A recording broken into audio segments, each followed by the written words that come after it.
across the UK, on DAB+, on YouTube, on your mobile, and on your side. This is Talk.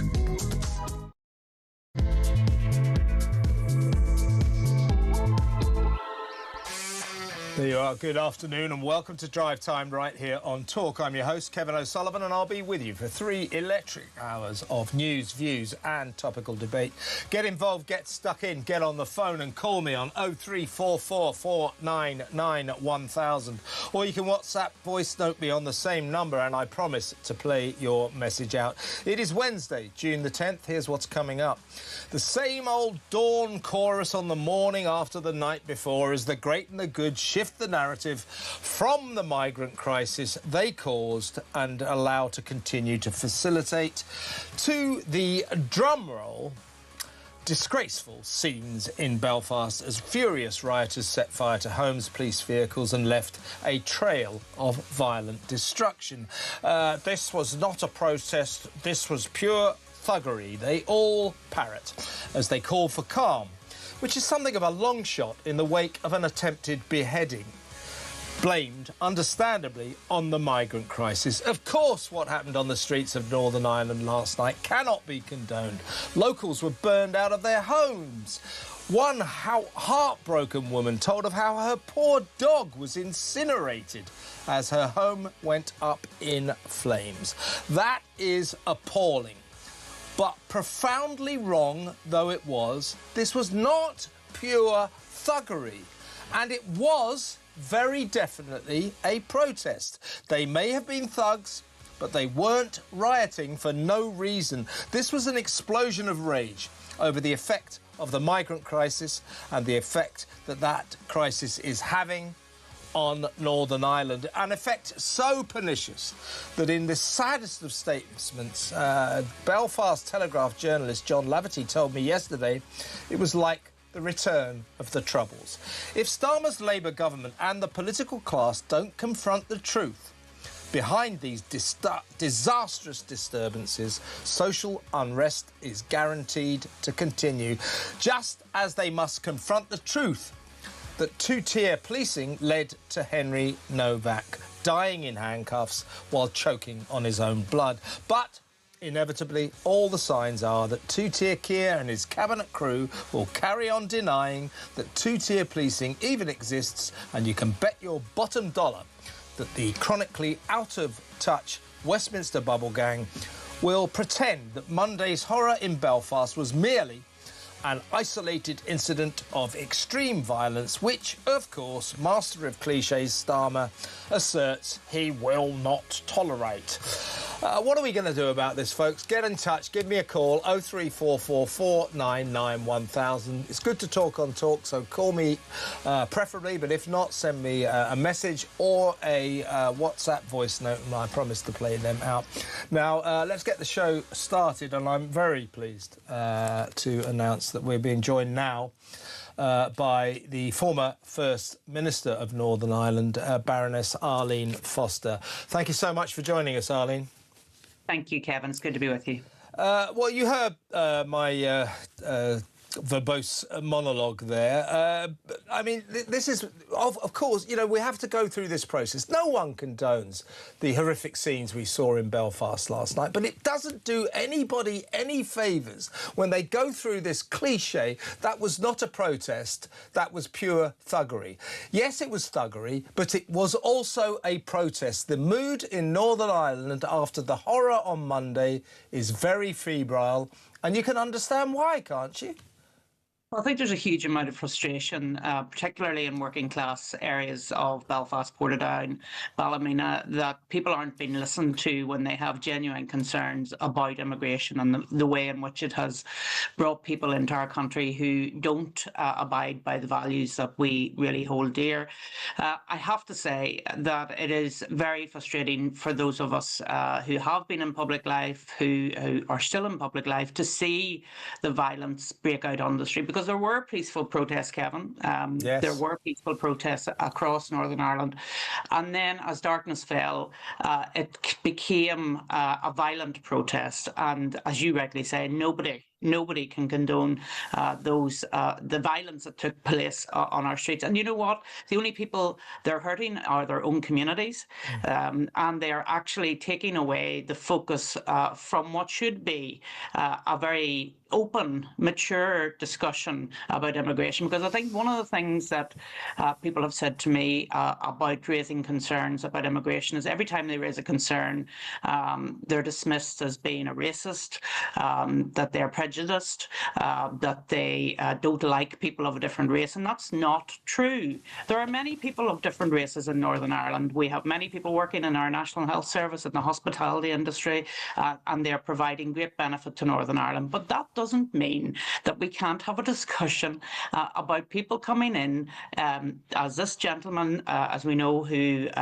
is before the courts now, came from the Sudan via France into Dublin and then up into Belfast. So there needs to be a discussion about that. We can't just ignore that fact and the fact that he is now before the courts for what is a very serious, very, very serious attack on the victim. Let's talk about that border, ostensibly between Northern Ireland and Ireland, but in reality, that is the border between the UK and the EU. Yes. And people like our Sudanese friend are using that as the kind of backdoor route into Britain. And it seems to be extremely easy. We hear that Ireland, as an EU country, has to accept its quota of migrants by order of Brussels. They come to Dublin, hop on a bus straight into Northern Ireland, where they immediately claim asylum in Britain. Now, that strikes me as A, something that has to somehow be stopped, and B, very unfair on the people of Northern Ireland. It is very unfair to the people of Northern Ireland. And I have to say as well that I found it very interesting today that Jonathan Hall, who is the reviewer of terrorism laws for the government, has now said that the government should look at this as a national security issue, because if there is this route into the UK from Europe, and by the way, of course, he should have claimed asylum in the first safe country he came to, but he didn't. He came to the UK. Then I think it's something that the government needs to be very concerned about. We need to talk about the common travel area, how that works, and it has been very beneficial to the UK and Ireland over many, many years. Don't forget, the common travel area has been in place for over 100 years now. It predates EU membership, predates Brexit, all of those things. But we need to talk about that and to find a way to monitor migrants coming in through this route, whether that's using technology, whether that's using spot checks, as the Republic of Ireland do, but the UK doesn't do, and therefore the government needs to work on it. Tell me a bit, Arlene, if you will, about the mood in Northern Ireland. I was interviewing people all day yesterday. I interviewed a guy you may know. He's the night editor of the Belfast Telegraph, a guy called John Laverty, who's a man of a certain age, a bit like myself. And he was around. He was a child during the Troubles, and he said, looking at Ireland, he was talking about the riots in Ballymena almost precisely a year ago, and then the horror we've been witnessing on the streets the last night.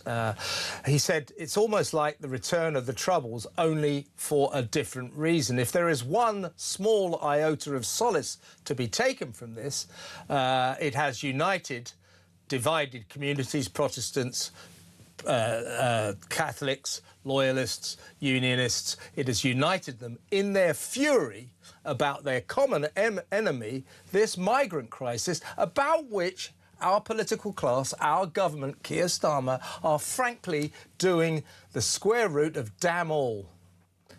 Well, we keep being told that the government is dealing with the migrant crisis, and they quote statistics to tell us that net migration has fallen in a spectacular way.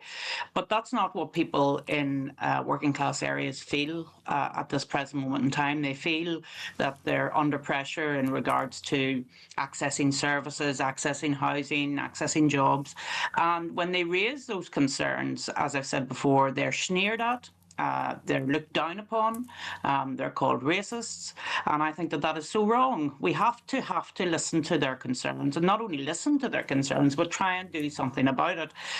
The violence of last night is deplorable and has to be called out, but that doesn't mean that we don't discuss a substantive issue, which is the immigration crisis. And it's not about what race you are, it's about immigration coming through and causing the damage that it did on our streets on Monday night. And if people don't feel that they're being listened to, then the frustration grows. And I think that we need to, yes, call out the violence of last night, but also deal with the immigration crisis. Absolutely, because the political class in Westminster, they just sort of descend into this swirling mass of cliches. And indeed, over in Northern Ireland as well, the two deputy first ministers were calling for calm. The police chief's calling for calm. Well, yeah, I mean, that is the right thing to say in a way, but it's a bit of a long shot, isn't it? You know, there was an attempted beheading on the streets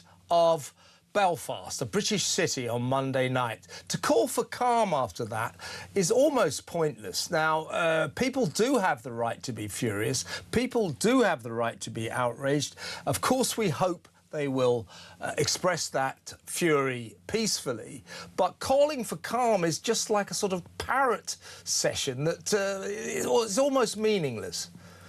Well, I think people in those communities need to feel, as I said, that they're being listened to, but also need to understand the consequences if they do get involved in violent disorder. I always defend the right to protest peacefully. I think that that is a right that we should defend.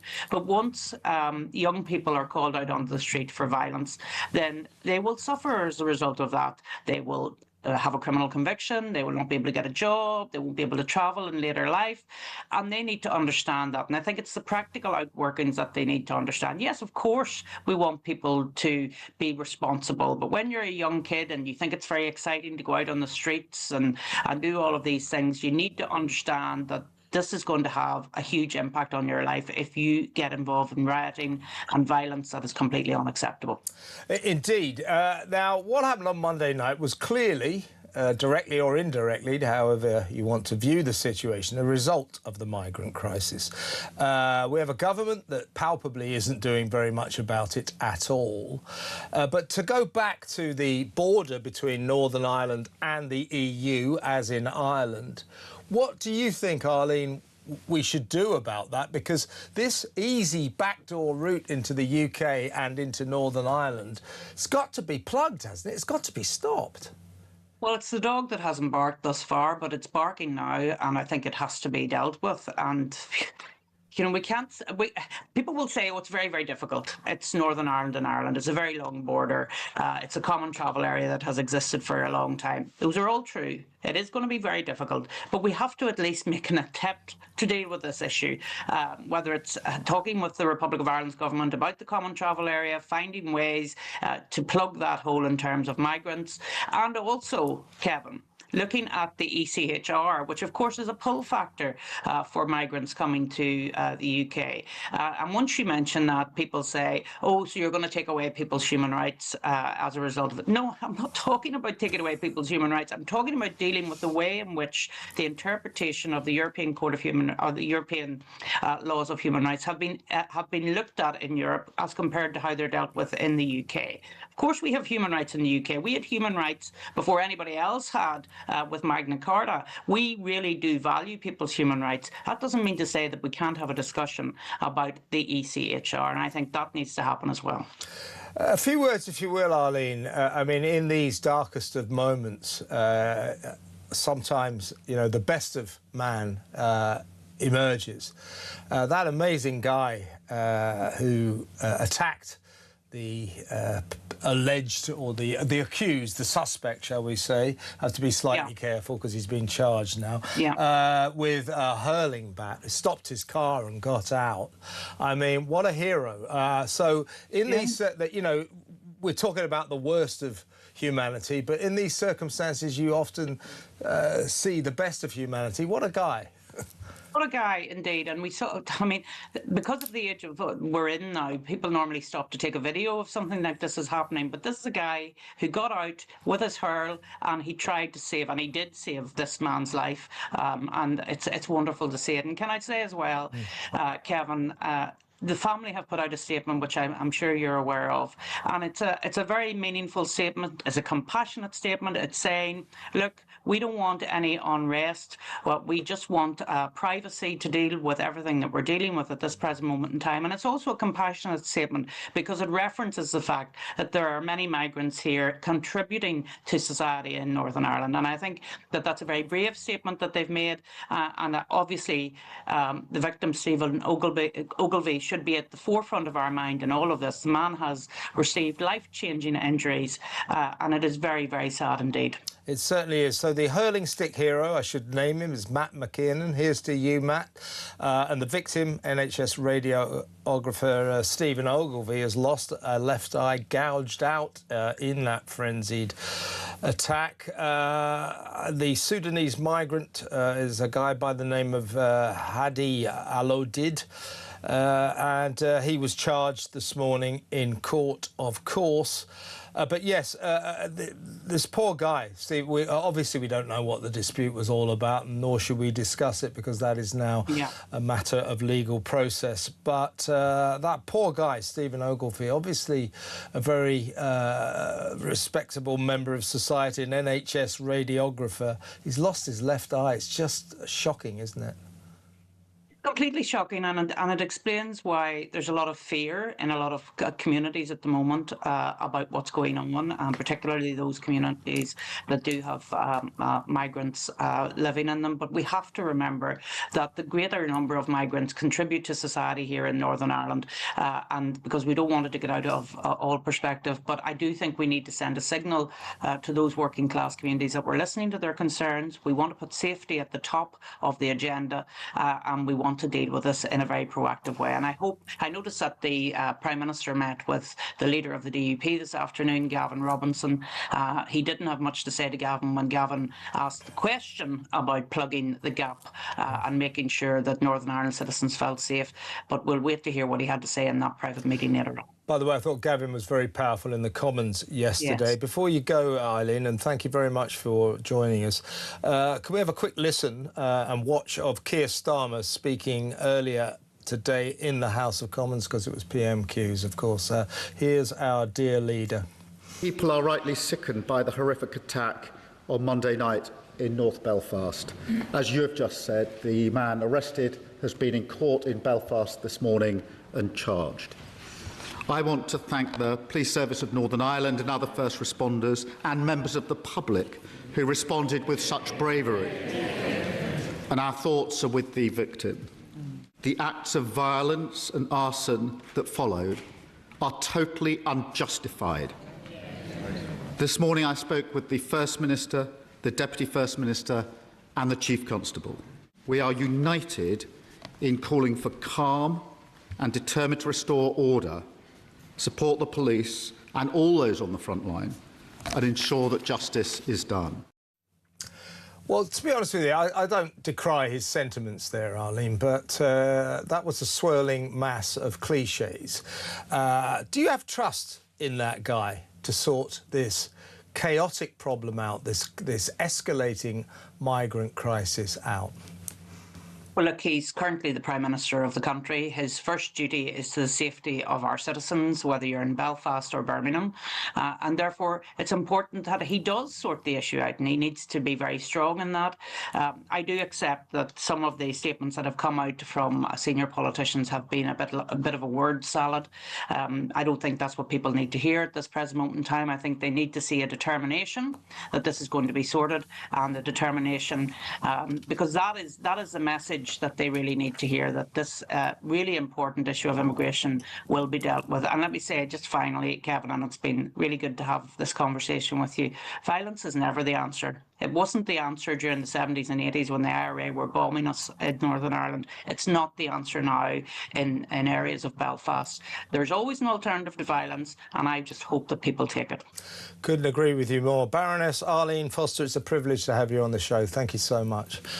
Yes, Baroness Arlene Foster there, former DUP First Minister of Northern Ireland, talking a lot of sense. Unlike, I think, our Prime Minister, unlike the political class who are just spewing out the same old parrot-like cliches, calling for calm, the violence was unacceptable. Yeah. What are you going to do about it? Don't dismiss it as meaningless violence. That's what they tried to do. This is not a protest. This is pure thuggery. It wasn't pure thuggery. And you carry on taking that attitude, Starmer, all you and your mates in Westminster, you're going to get more and more trouble because it indicates that you're just not listening. You're not listening to us and you're not listening to the people of Northern Ireland. We want you to sort the migrant crisis out, not just keep going, smash the things, one in, one out. It's pathetic. It's pathetic. Let me know what you think, folks. 0344 499 1000. Next up, we're going to talk to James McCarthy. He's a political reporter at Belfast Live and works for the Daily Mirror in Northern Ireland as well. We'll get his take on the mood on the streets of that benighted city. That next. Stay tuned.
Criticise the government.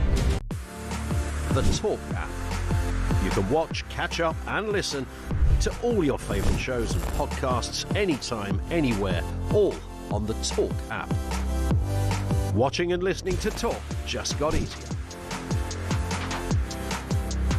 There's now only one place for the home of common sense. So head over to your App Store or Google Play and search Talk now.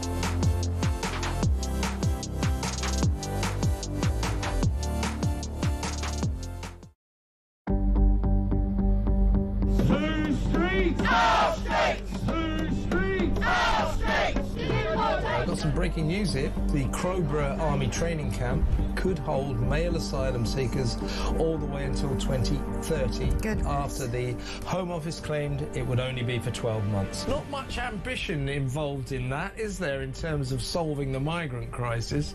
Absolutely, and the way that the Labour government gaslit the public when the migrants... Across the UK. On DAB+, on YouTube, on your mobile, and on your side. This is Talk. Before we go over to my next guest, let's play a voice note. This one's from Craig on Keir Starmer. Just to say that, you know, we can't tolerate, obviously, people being burnt out of their houses, but equally, we just cannot tolerate what is going on in this country at the moment. And, you know, Starmer, well, where do we start with this man and this government? They've just simply got to go. He's totally out of touch. Craig's right. What the people of Northern Ireland feel, as Arlene Foster just pointed out to me, let's get this straight. There are a lot of peaceful protesters on the streets of Belfast and Northern Ireland generally last night. A lot of peaceful protesters. They weren't all thugs setting fire to people's houses. Let's get that straight. But the reason for those protests last night in Northern Ireland was because the people there just feel they are absolutely not being listened to. And the more they feel that, the more trouble there will be. It's pretty damned obvious, pretty clear. Let's go over to political reporter at Belfast Live and the Daily Mirror, James McCarthy. Hi, James. Hi, Kevin. Good to have you on the show. Well, let's talk a little bit about the violence and the trail of destruction last night, because we should get this straight. I think the saddest thing I saw was a Northern Irish lady talking about her home being burnt out by these thugs, and her poor dog was incinerated in the burning wreckage of her house. These were mainly houses of multiple occupation, taxpayer-funded houses. Some of them, I guess, had migrants in, but clearly some of them were inhabited by Northern Ireland nationals, people who've lived there all their lives. One guy saying, I've just lost my home, I've lost all my sentimental possessions, my parents and everything. So let's get that straight. You know, they didn't hit the right targets, if you can call it that. That's correct, Kevin. What we seen last night was wanton destruction. Obviously, people have a right to protest. People have very strong views when it comes to immigration. But what we saw last night spiraled out of control. If people want to protest, people are well happy enough for that to take place. But what we saw last night was destruction, and it brought a lot of hurt and a lot of toil to communities. We have to remember these are working class communities. And I dare say a lot of people within these communities are not happy at the images that is being portrayed of their areas today. Exactly right. But as I've been stressing throughout the show and yesterday, I think it's very important not to let the political class get away with saying these were not protests, this was pure thuggery. Yes, it was thuggery, it wasn't pure thuggery, and they were protests. There's a reason for this. There's a very febrile mood in Northern Ireland. They're sick and tired of the migrant crisis. They're clearly sick and tired of a government that's doing nothing about it. And the people not being listened to, James, I think can only lead to more trouble.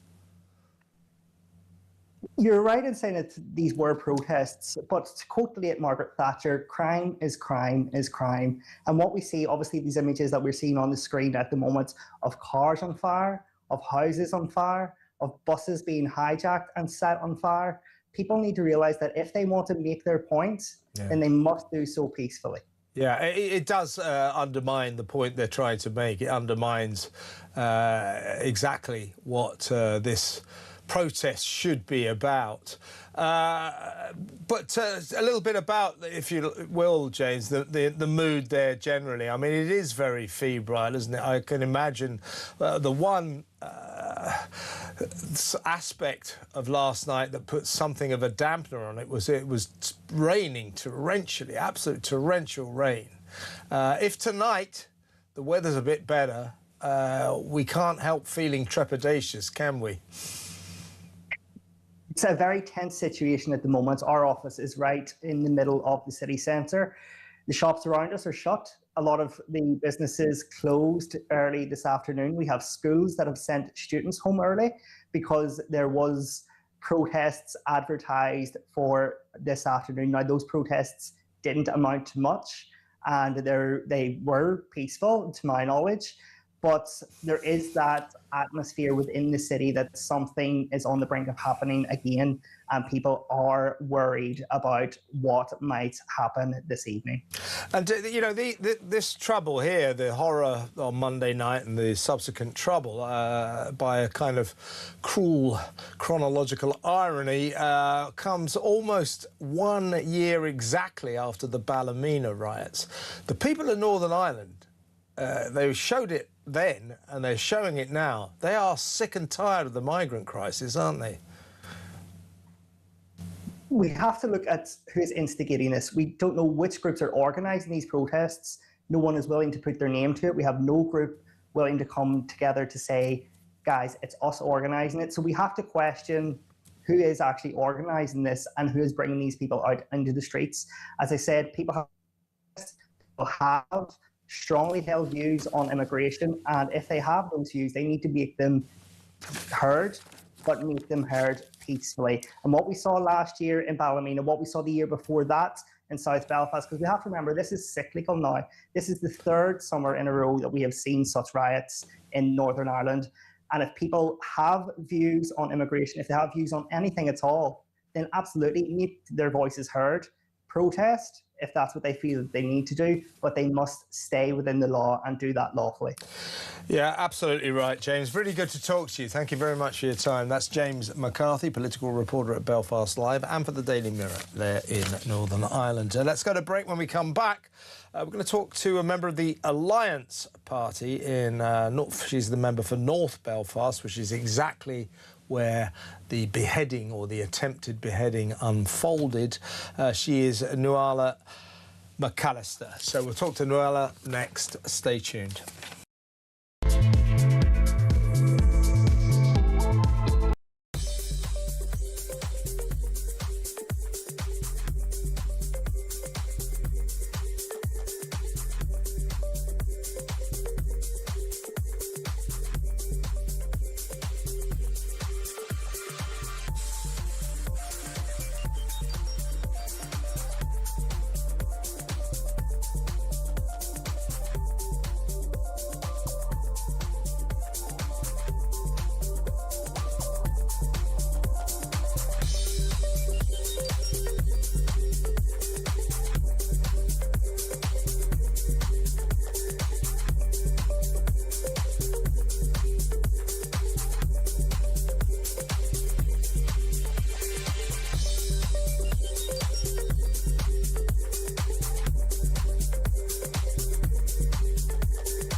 Across the UK, on DAB+, on YouTube, on your mobile, and on your side.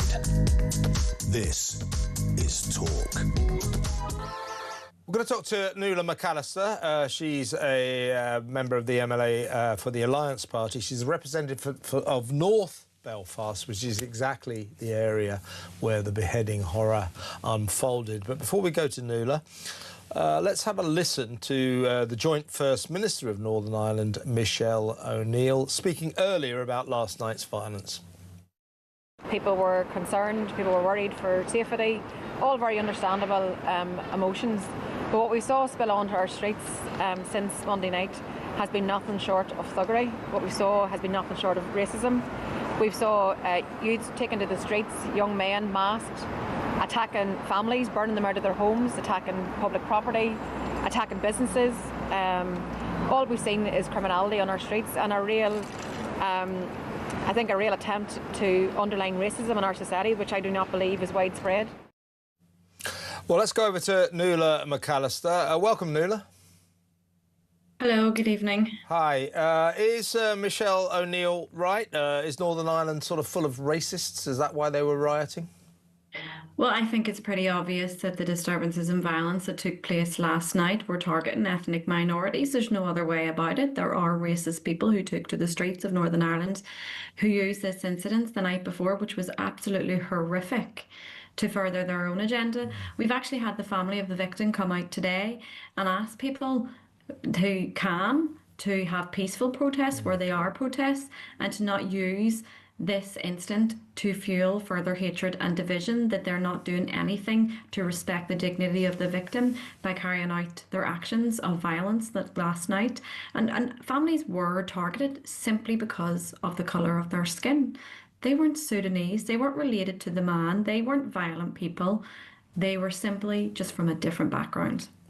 Yes. Let me ask you this. You represent North Belfast, exactly the area where the horror unfolded on Monday night. It's a pretty obvious answer to this question, but did you ever expect to represent an area where such an event unfolded? Unbelievable act of primeval, primitive violence. You know, Northern Ireland, of course, is no stranger to acts of violence, but my God, this one was off the scale. Well, tell me what you feel about that. It was really disturbing. I think the very fact that it was caught on camera for everyone to see made it all the very more disturbing. Um, but what I think is particularly difficult as an elected representative and a woman who has spoke up and violence against women and girls in particular here in Northern Ireland, what really disturbs me is people are acting as if this is something new that's happened here in Northern Ireland. Whenever just last week a man was sentenced for over 30 years for the brutal stabbing and death of his partner. But that happened behind closed doors, but it was utterly brutal. And the words of the judge last week, who said that the cause of the final blow to that woman couldn't be determined because of how horrific those actions were by that attacker. And we did not have protests on the street when that happened. We have not had protests on the street when the 30 women who have died in Northern Ireland in the past 5 years, many of those by stabbings. It's just hypocritical of the so-called patriots who take to the street and say that they are there to protect, whether it's women and children of their own communities, all the while destroying their very own communities, their own infrastructure, burning out people simply because they look different. Yeah, and have you spoken to your constituents, people in the area? What is that road called? Kinnard Road. Have you spoken to people? In Kinnard Avenue, yeah, yes. Kinnard Avenue. Have you spoken to people there? How are they feeling? I've spoken to a few people on the ground, and there's many people who don't want to be named and others who didn't witness it but came out in the immediate aftermath, you know, after the police and the ambulance service had arrived, and they were utterly shocked quite quickly. You could see it online. It's a small enough community. It's densely populated, but it is small and everyone knows everyone there, and they're utterly shocked. But the bravery of the man that everyone who has watched it has seen in the video for stepping in with the other men to actually get the man off him, I think he has to be commended, and he rightly so has. People are Matt McKiernan, a real hero. Matt McKiernan, a real hero. And people were utterly shocked. I think that's just the word that I kept hearing is shocked. But actually they're now scared too for their neighbours who are of an ethnic minority background. I've spent most of today as an elected representative on the phone to the police, to community representatives within different organisations, and to school principals where many children have simply not turned up and they're from an ethnic minority background. We've contacted as many as possible, and they are so afraid. They are so afraid to leave their own home and for what might happen next. Well, that's tragic. It really is. But you know, whilst of course we don't condone what we saw last night, we don't condone the violence, the rioting, the damage, the burning of people out of the house. And by the way, often in their twisted terms, the wrong people, Northern Ireland nationals, born and bred.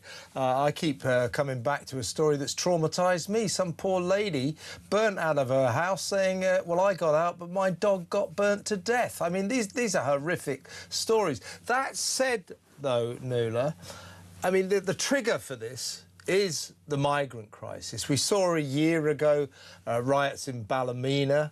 What is your feeling about what should be done about this? Because there is this kind of weird backdoor route into the UK via the border. I have to interrupt you there, because I actually don't believe that the trigger for this has been the migrant crisis. I think the trigger for this is people using it. You think they just did it for no reason whatsoever? You think they rioted last night for no reason? I think the people are using this as an Nuala, they didn't riot for no reason. They are using this as an opportunity. Well, hang on, Nuala, they did not riot for no reason. There have been plenty of people who've come on. So why did they riot? Why did they take to the streets last night? There have been plenty of. Why did they? Can you answer that question? Why did they take to the streets last night then? They took to the streets last night because they were thugs who wanted to engage in violence. What about the peaceful protesters? There were peaceful protesters all over Northern Ireland as well. People have a perfectly right. They have a right, as they always should, to protest. But people do not have a right to illegally protest. But there is always going to be a difference of opinion when it does come to whether it's a legal migrant or an illegal migrant, whether it's a person who has come here to seek refuge, or whether it's someone who's come here to work. However, what we must ensure is that we do not allow this incident to actually stir more division and hatred here in Northern Ireland. It's simply not acceptable, because at the end of the day, those who took to the streets to actually protest and say that something needs to be done, they did so knowing that they were going to engage in violence. If they weren't going to engage in violence, Why were they covering up their faces? Why were they barricading streets? And why were they burning out people from their homes? Yeah, I couldn't agree That's more. not I mean, one- there were people with intent, with vile intent. I agree with that. Listen, Nuala, I'm really pleased you came onto the show. Thank you very much for your time. That's Nuala McAllister. She's the Alliance Party member for North Belfast, where exactly that beheading or attempted beheading unfolded. Let's take a call before we go to the break. Let's talk to Herbie in Harrow.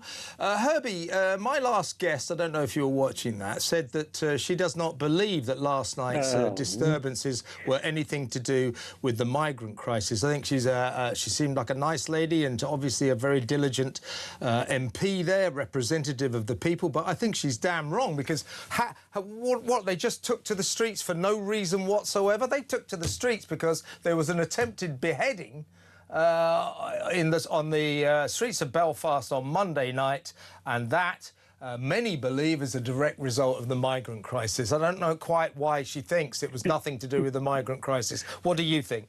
Oh, Kevin, where does she come from? What planet is she on? It's exactly what the MPs are doing.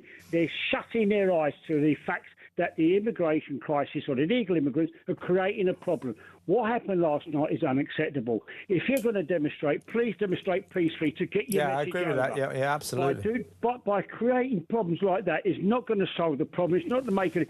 They then become thugs. It's exactly what the Prime Minister wants, to name you as right-wing thugs and, you know... and racists. That's the message that it's sending. Yeah, racist far-right thugs. Look, you know, you have to keep making this point, almost to the point of utter tedium. But, of course, we do not condone what happened on the streets of Belfast. It was absolutely shocking, and you're quite right, Herbie. It undermines the point that the peaceful protesters were trying to make. However, you know, let's not kid ourselves. Let's not let the political class get away with telling us this was not a process, this was pure thuggery. There was a reason for that thuggery. Well, Kevin, the problem is, the real issue is it's the government, today and previous governments, they've got blood on their hands because they will not deal with the crisis that we're now fronting every day of the week. They won't deal with it. They will not stand up and admit there's a crisis and an issue. Why not? Because they don't want to deal with it. They want to push it and sweep it under the carpet thinking it'll go away. Yeah, exactly right. And, you know, so yesterday, before the Sudanese migrant was charged, we've got to be a bit careful, Herbie. You'd understand this for legal reasons. We mustn't affect the legal process. But before he was charged, Starmer and the Northern Ireland Secretary, Hilary Benn, issued these statements that sort of implied it was just a random act of extreme violence. So Starmer said, I won't tolerate such extreme violence on the streets of Britain. You know, well, you know, there's a reason for this. You know, the reason people are so upset, it wasn't essentially just a random act of extreme violence. It was arguably a direct or indirect result of the migrant crisis, wasn't it? Kevin, it's sending a message to the MPs and to government. This is it now. We've had enough. We can't carry on like this. I'm afraid this seems to be what is going to happen, and we're going to get more and more of this. It's because the government will not do anything. They're sitting on their hands, not saying anything, not doing anything. Even at P&Qs today, you know, nothing came out of that man's speech at all. He kept on pushing it and sweeping it under. He kept sweeping it all away. No questions were answered. He just doesn't know what to do. He really doesn't, Kevin. Exactly right. And, you know, you would hope, wouldn't you, Herbie? I was saying this all day yesterday, and I'll say it again now, that this would be the wake-up call, the turning point, where our government would say, well, we really do have to do something. However, I wouldn't bet the farm on that, would you? They won't do anything yet again. Their usual approach, they're adopting their usual approach of staring us, like they did with two-tier policing last week, but like they continue to do, staring us in the face and say, you're wrong, we're moving on, you know? Racist and extreme right-wing thugs. That's what we are. Yeah, exactly right. But you're right, Herbie. It's important to stress nobody condones that violence last night. And the saddest thing is, by doing that, by setting fire to cars, people's homes. It's so tragic. People got burnt out of their homes. Also, police vehicles. They undermine the point we all want to make. And that point is, Starmer, your crap government, can you do something, please, about this migrant crisis? It is spiralling out of control. We need that to happen. But, Herbie, I don't think it will, do you? No. Kevin, the answer is that if you get, as I say, if you do peaceful demonstration, it will become more apparent. Much more powerful. Peaceful. It's more powerful than the rights, because the rights are only issuing bad news, and that's not what you want. If you want Starmer out, then go about it peacefully. Show united. United we stand, divided we fall. And what is happening, what they did last night, are dividing the truthful people that are trying to make this country safe and powerful and peaceful again, but it's not doing it. Absolutely not. And again, to stress, there were a lot of peaceful protesters out on the streets of Northern Ireland last night. They weren't all thugs setting fire to things. So it's not just an excuse for those scenes were not just an excuse for sheer thuggery. Herbie, great to talk to you as always. That's Herbie in Harrow. Let's go to break, and when we come back, I'm going to talk to Stephen White. He's a former senior police officer in Northern Ireland. We'll get the police angle. So that next, stick around.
Were first moved.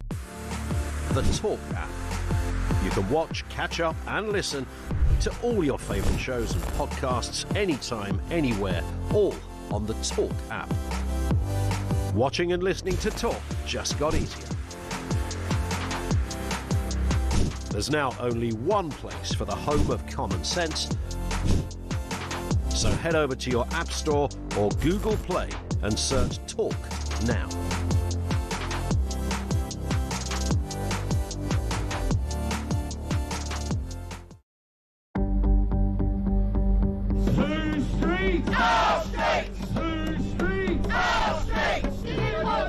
Breaking news here. The Crowborough Army Training Camp could hold male asylum seekers all the way until 2030. Good. After the Home Office claimed it would only be for 12 months. Not much. Across the UK. On DAB+.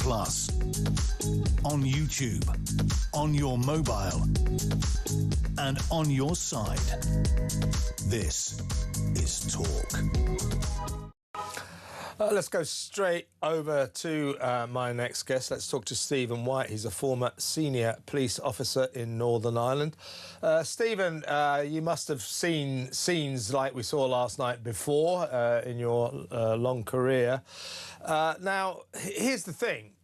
I think we should remember that there are a lot of peaceful protesters out on the streets all over Northern Ireland last night as well.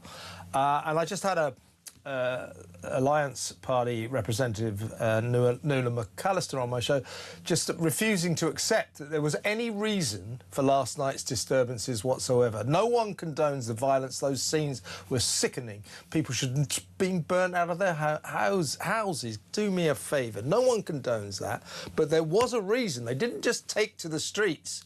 Well, they thought, oh, no, tonight's a good night to burn some houses and set fire to some cars. There's a reason for it. The mood in Northern Ireland is very febrile because of the migrant crisis, isn't it?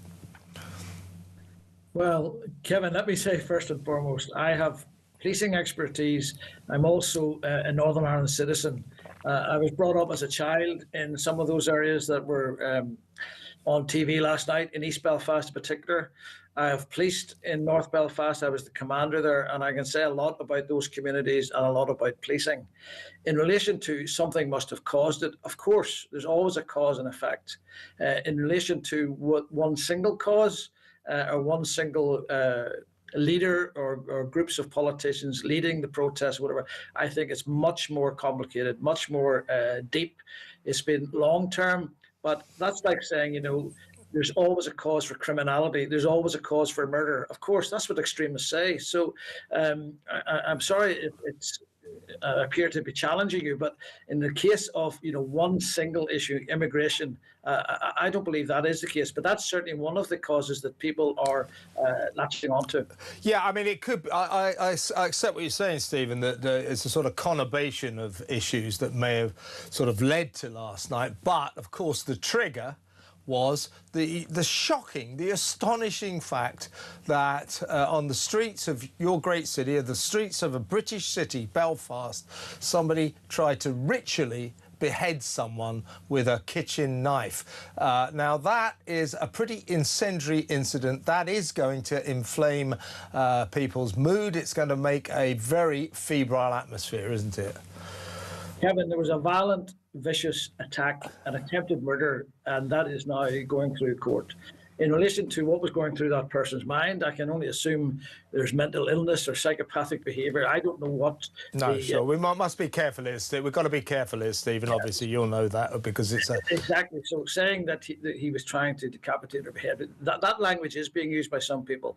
All I know is that what the video showed and what is being reported and what has become public knowledge through the court appearance today, that a man has been arrested for attempted murder, a knife has been recovered, and something vicious took place between two individuals. One happens to be of colour, and we know his background now because, again, that's public knowledge. We've got to be careful of talking about the case, Stephen. You know that. But can you tell me, as a senior police officer, what is it about? I mean, we all know about Belfast and Northern Ireland's troubled past. So, is there a kind of community who, you know, can't wait to get out rioting at the first excuse? I mean, are there people who just love to riot there? Is it something in the culture there? Well, it may seem a bit perverse, but even in my days of policing, there was this term recreational rioting, where sadly some young kids in particular were almost provoked, prompted, or got involved in rioting, bringing on the cops. That was used, unfortunately, by paramilitaries and terrorists as a lure, and police officers paid with their lives, going to what apparently seemed to be just street disorder. So this is sadly the context in which current policing is still taking place. There are still extremists. We had car bombs and attempted car bombs in Northern Ireland just last month, people trying to kill police officers. So there is still that context of a divided society, of extremists on both sides, of paramilitary organisations that still exist, and therefore the policing has to take that into account. The racial tension or the racist issues that have arisen more recently, that just compounds the complexity and the difficulty for those who have to police this city. When will peace break out in Northern Ireland, Stephen? Well, it is much more peaceful than now. I mean, sadly, last night's pictures reminded me of myself. Exactly. We all had that thought, but carry on, sorry. Yeah, no, I'm just saying I have seen the worst of Belfast. You know, I've seen as a teenager houses on fire, people having to flee their homes, and that horrible sectarian divide where Protestants live in one part of the city, Catholics live in another part of the city, with peace walls between the two of them. I mean, we thought those days were over 25 years ago since the Good Friday, well, more than 25 years ago since the Good Friday Agreement was signed. There was a hope that the peace walls were coming down. The reality is there's more division now in terms of communities than there was. There's less violence. And there's some good news stories. You only have to look at, for example, Belfast Harbour with cruise ships, with new university campuses there, with the Titanic Museum. There's a lot of good news in Belfast. But sadly, in those working class deprived areas where sadly people can be radicalized and people can be motivated to turn on their neighbour, whether they be local neighbours or people who have moved in more recently from a different ethnicity. It is fragile. Those community relations are fragile. Why is that, Stephen? Why is division now worse, even worse than during the Troubles? Well, some would say that the peace dividend, the benefits of peace, haven't been shared equally between the classes. And the working class people who still have social needs, whether they be housing, employment, challenges of the cost of living, they still don't have, I suppose, the benefits of peace, while others in the business community, the tourist community, education and so on, they have benefited. You know, we only have to look at the new university buildings that are going up and all the investment in Northern Ireland. But I think there are some people who have either been left behind or feel that they did their bit, rightly or wrongly, for the Republican cause or for the Loyalist cause, and now what have they got? Not a lot. And in terms of even agency within their own communities, really they haven't benefited, put it that way. And I think that means the tap of violence can be turned on again, and people try to get some sort of neighbourhood status. So the trouble now is not so much religious sectarianism; it's a class issue, an issue of class. Well, yes, I would argue that, sadly, both the paramilitary movements on both sides, Republican and Loyalist, there always was a degree of class, particularly in I may say so, Loyalist areas, who feel left behind. A lot of young nationalist Republicans, I think, feel that they are getting closer to United Ireland. The Good Friday Agreement, the agreement to call yourself Irish, to have Irish passports, border polls in the offing and so on. I suppose some of them feel that, you know, there's progress. In the Loyalist, pro-British, unionist areas, I think there is, I'm sorry to say, a bit of a powder keg situation, and that's where a lot of the trouble has been happening. Yeah, you just touched on what was going to be my last question. I mean, Belfast tonight, because of what happened on Monday, and as you say, because of other issues that we've just been discussing, it is a powder keg, isn't it? In some areas, and I have to be very clear with that, Kevin, in most of Belfast, life is normal, life is good, life is much better than it was. But in some areas, particularly those where there's unemployment, social need, lack of housing, and so on, you know, those are the people that are preyed on sometimes by the extremists who get some benefit out of violence. Yeah. Attacking the police. Preying on discontent, yeah. Stephen, great to have you on the show. Thank you very much. Stephen White, former senior police officer in Northern Ireland there, saying that, you know, there is still great divide in Northern Ireland, but these days more to do with class than religion, with Loyalist, Republican. Interesting stuff. Next up, we'll talk to Caoimhe Quinn. We had her on the show last night. She's a reporter for 105 in Belfast. That next.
across the on DAB+, on YouTube, on your mobile, and on your side.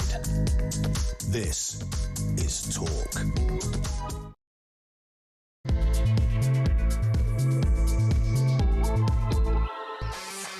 Welcome back. We're going to go to Caoimhe Quinn. She's a reporter for U105 Radio in Belfast. We had her on the show yesterday. We'll get her take on last night's disturbances. But let's first remind ourselves of what Keir Starmer said in the House of Commons earlier. People are rightly sickened by the horrific attack on Monday night in North Belfast. As you have just said, the man arrested has been in court in Belfast this morning and charged. I want to thank the Police Service of Northern Ireland and other first responders and members of the public who responded with such bravery. And our thoughts are with the victim. The acts of violence and arson that followed are totally unjustified. This morning I spoke with the First Minister, the Deputy First Minister and the Chief Constable. We are united in calling for calm and determined to restore order, support the police and all those on the front line and ensure that justice is done. I think it would be hard, but if he tried, perhaps, just maybe, Keir Starmer could squeeze a few more cliches into that hackneyed statement. How many times have you heard that old claptrap? Call for calm, the scenes we saw are unacceptable. It won't solve any problems, that kind of political dross. Westminster drivel, honestly. Here's a voice note from Michael in Belfast.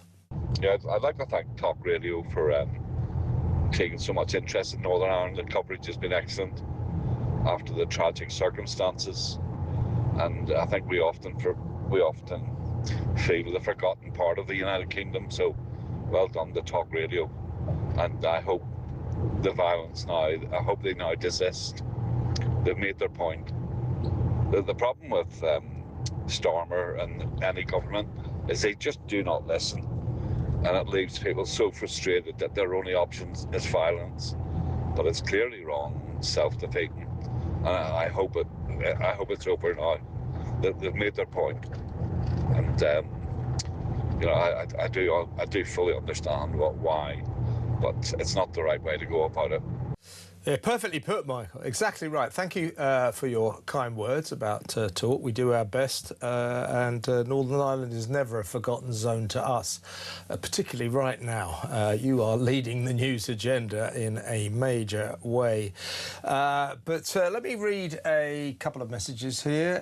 Remember I was talking to Nuala McAllister, the Alliance MP over there in Belfast earlier. And I kept saying to her, look, do you think those troubles last night, those disturbances, were for no reason? And she said it was nothing to do with the migrant crisis.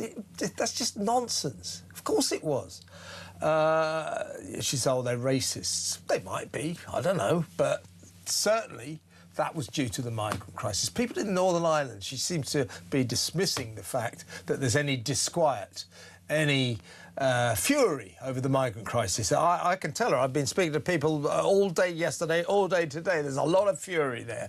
Neil from Belfast has sent me a message, a text. He says, well done getting stuck into her, Kev. She's our version of the Lib Dems. They're weaklings. Huey says, the Alliance Party in Northern Ireland is like a mix of the Lib Dems and the Green Party in the rest of the UK. Nuala is an open borders, welcome everyone from everywhere person, I assure you. I don't know that, but having spoken to her, I wouldn't dispute it. I don't want to put Nuala down. She's entitled to her worldview. She's entitled to her opinion that those riots, that disturbances, the violence that we saw last night, and indeed peaceful protests, she's entitled to say that it was purely, random. Nothing to do with the migrant crisis, nothing to do with what happened on Monday night. She's entitled to say that. and I'm entitled to disagree with her, as are you, Neil, and you, Huey, and everybody else, frankly. Let's go over now. I should say, by the way, U105 Radio in Belfast is part of our company, so it's like a sister station over there in Belfast. So pleasure to welcome back to the show Caoimhe Quinn. Hi, Caoimhe. Hi, how's it going, Kevin? All right, thanks for your contribution yesterday. Now, you know, we saw some shocking scenes last night. Nobody's going to condone them, but if anything, they were probably slightly dampened down by the torrential rain. I don't know what the forecast is tonight, but if it's going to be dry, I would imagine people are pretty tense there in Belfast today. Yes, there were similar posters circulating online today, similar to the ones that we saw last night, calling for those protests that were due to take place at 1 o'clock this afternoon. Now, like you said, it could have been the torrential rain, but we haven't seen anything form from those. In fact, the streets are pretty quiet and the roads look pretty deserted right about now. But there is still a concern that if the weather stays dry, and of course, once the darkness comes, will people then take to the streets and we're going to see another night of violence across the city? Yeah. Now, important to stress that all across Northern Ireland there were peaceful protesters as well last night. The protesters were not just people setting fire to police vehicles and people's homes. Important to stress that. So the mood in Belfast, in Northern Ireland, is febrile. People are worked up, to say the least, furious about the migrant crisis, aren't they?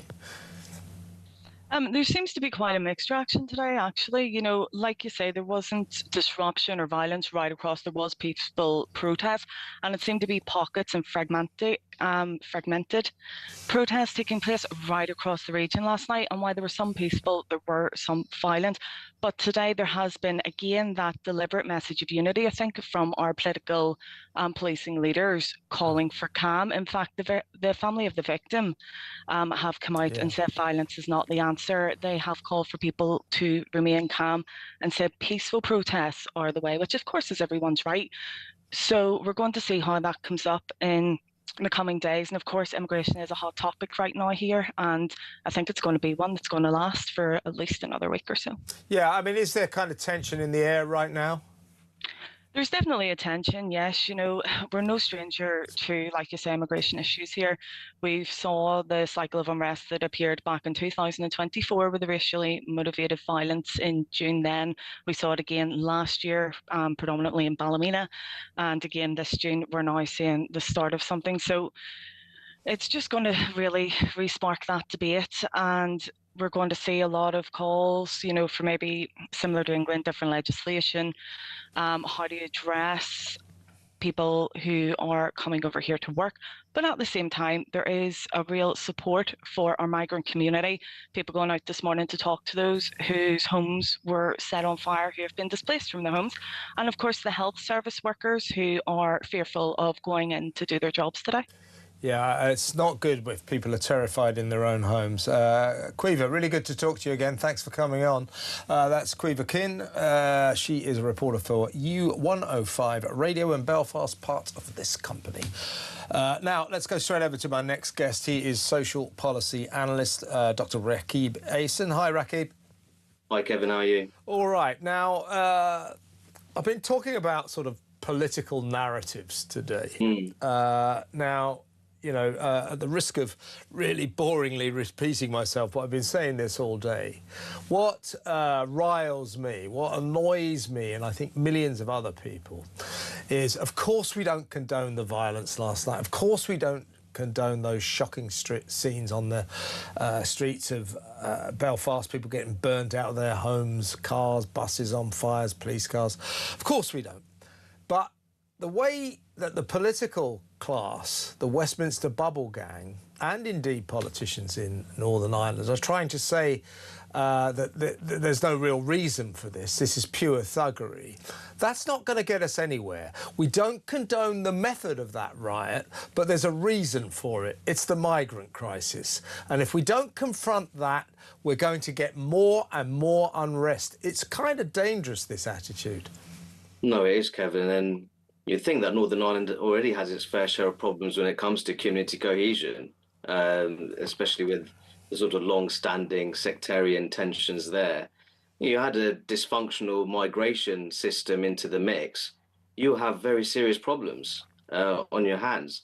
And I think that we've just talked about this so many times, that we have failure after failure when it comes to our asylum system. And I think what we have to do when we look at this particular case, the suspect, to my understanding, I believe that there are reports that he actually legally crossed into Northern Ireland from the Republic of Ireland.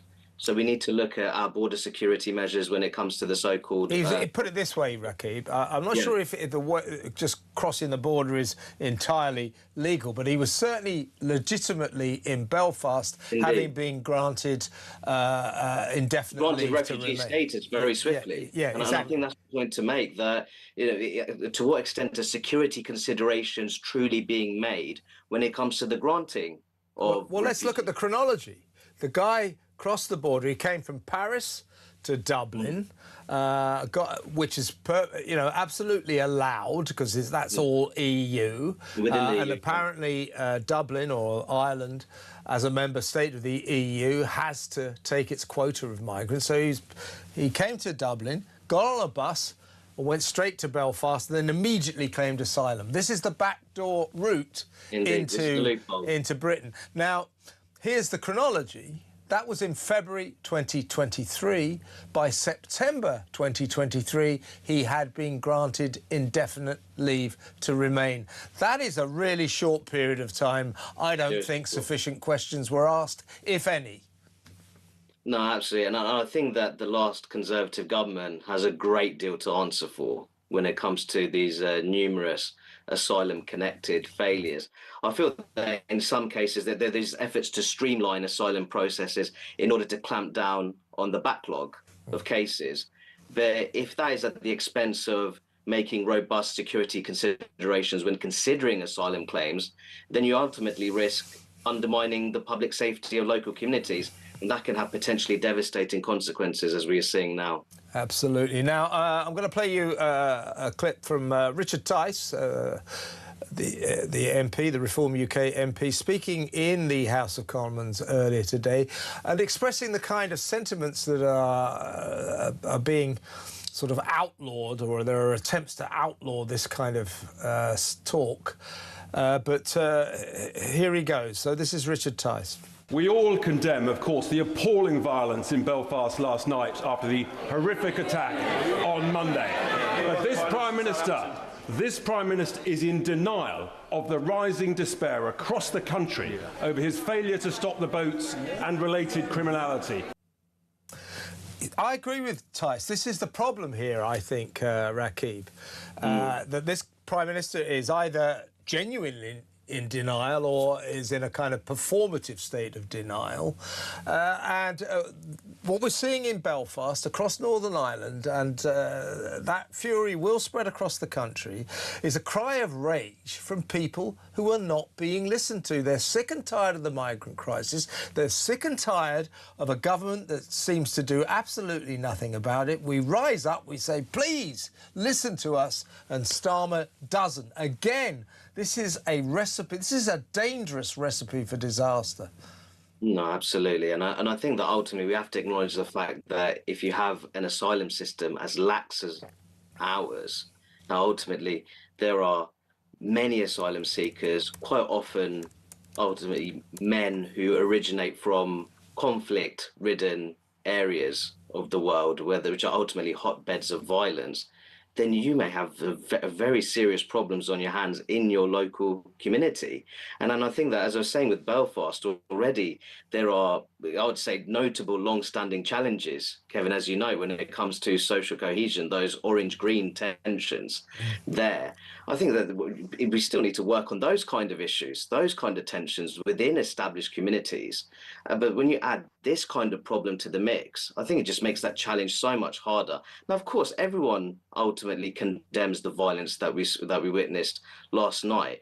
But ultimately, we have to understand that if you continue with the migration system which is as dysfunctional as ours, which carries its public security risks, then that is going to lead to various forms of disorder in many parts of the country. That is the risk. Yeah, of course it is. And, you know, if you peacefully protest, and by the way, there were a lot of peaceful protesters in Northern Ireland last night, and then you're not listened to, things tend to spiral out of control. So this government just doesn't listen to people. And if it does listen to people, it gaslights them and tells them that they're wrong, like it did last week. There's no such thing as two-tier policing. Yes, there is. Absolutely. Don't treat us like children. It's ridiculous. No, and I think that's the problem, Kevin, that we've had people ultimately dismiss two-tier governance as some kind of far-right conspiracy theory. Yes. Which is just certainly not the case. People have perfectly legitimate concerns over equality before the law being fundamentally undermined in this country, to the point that there are legitimate concerns and grievances over minorities now, when it comes to matters of law and order, increasingly being the beneficiaries of preferential treatment. In that sense, the pendulum has swung too far in the other direction when it came to our efforts to create a more racially inclusive society. And I think that when you look at Northern Ireland in particular, as I said before, there are social cohesion challenges there. I just find it remarkable that you have a political establishment here that thinks that it is even acceptable to ultimately introduce the scale of refugees, the scale of asylum seekers ultimately being relocated to places in Northern Ireland when they have challenges there when it comes to its social fabric. But generally speaking, it's not fair. That backdoor route into the UK. It's not fair to the people of Northern Ireland and not fair to the people of the UK generally. And yet we have a government that its approach to this escalating crisis, which has terrible results. Let's not beat about the bush. What happened on Monday night in Belfast, depending on how you look at it, is either a direct result of the migrant crisis or an indirect result of the migrant crisis. That guy should not have been here, clearly. When you have a government that looks at all this and just turns around to us and says, "Yo, you're far-right racists," that is just not good enough. No.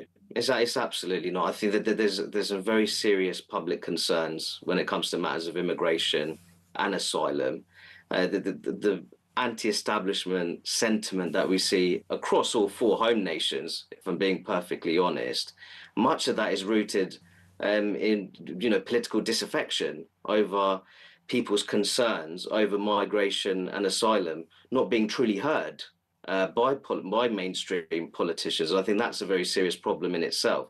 So if you don't reform, what we need to do, Kevin, is that we need to reform our asylum system in a way that has community safety at the heart of it. And the UK needs to toughen its border security, and that includes looking at the border security measures connected to this common travel area. So I think that there's plenty of work to be done. And I think that the politicians, mainstream politicians, putting their heads in the sand, that's simply not going to cut it anymore. Yeah, well, let's hope that it won't cut it anymore. But the signs are that Starmer and his cabinet crew are going to try and sort of stick their fingers in there and go, la, la, la, la, la, nothing to see here, and just plough on. But if this isn't a wake-up call, Rakib, I just don't know what is. Rakib, it's always great to have you on the show. Thank you so much for your time. That's Dr. Rakib Ahsan, social policy analyst. Let's go to break. When we come back, I'm going to take your calls. 0344 499 1000. Your thoughts on what the hell is going on in Belfast, in Northern Ireland and around the country. Why can't our government confront the fact that we need to do something about our migrant crisis, something a little better than just going, smash the gangs, smash the gangs. By the way, smash the gangs is a way of saying these migrants, it's not their fault. It's the evil people smugglers. The migrants are breaking our laws as well. Unbelievable. Let me know what you think. 0344 499 1000. Stick around.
ambition involved. The Talk app. You can watch, catch up and listen to all your favourite shows and podcasts anytime, anywhere, all on the Talk app. Watching and listening to Talk just got easier.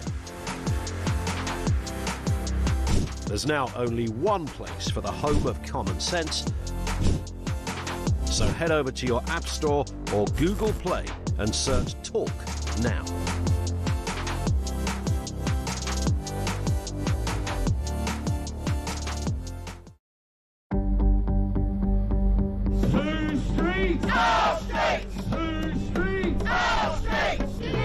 I've got some breaking news here. The Crowborough Army Training Camp could hold male asylum seekers all the way until 2030. Good. After the Home Office claimed it would only be for 12 months. Not much ambition involved in that, is there, in terms of solving the migrant crisis? Absolutely, and the way that the Labour government gaslit the public when the... Across the UK, on DAB+, on YouTube, on your mobile, and on your side. This is Talk. Let's go over to the phones and let's go straight to Belfast, in fact, to talk to Alan. Hello, Alan. You're over there in Belfast. What's the mood like today?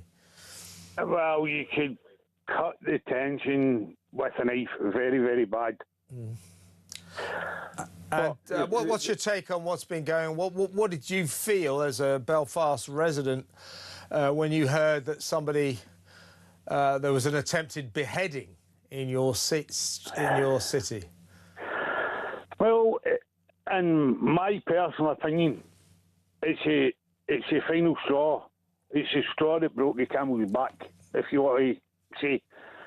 First, Chris Donald in Glasgow. Then Lee Rigby. Yeah. The 3 girls in Southport. Glasgow Airport attack. Manchester Arena. All arguably tragedies, killings, the result, directly or indirectly, of the migrant crisis. It's all to do with migrant. Not one politician, whether here in Northern Ireland in Stormont, whether in Holyrood, Scotland, or Westminster, not one is living amongst it. Yeah, I mean, how many more have to die before we have a government that does something about this?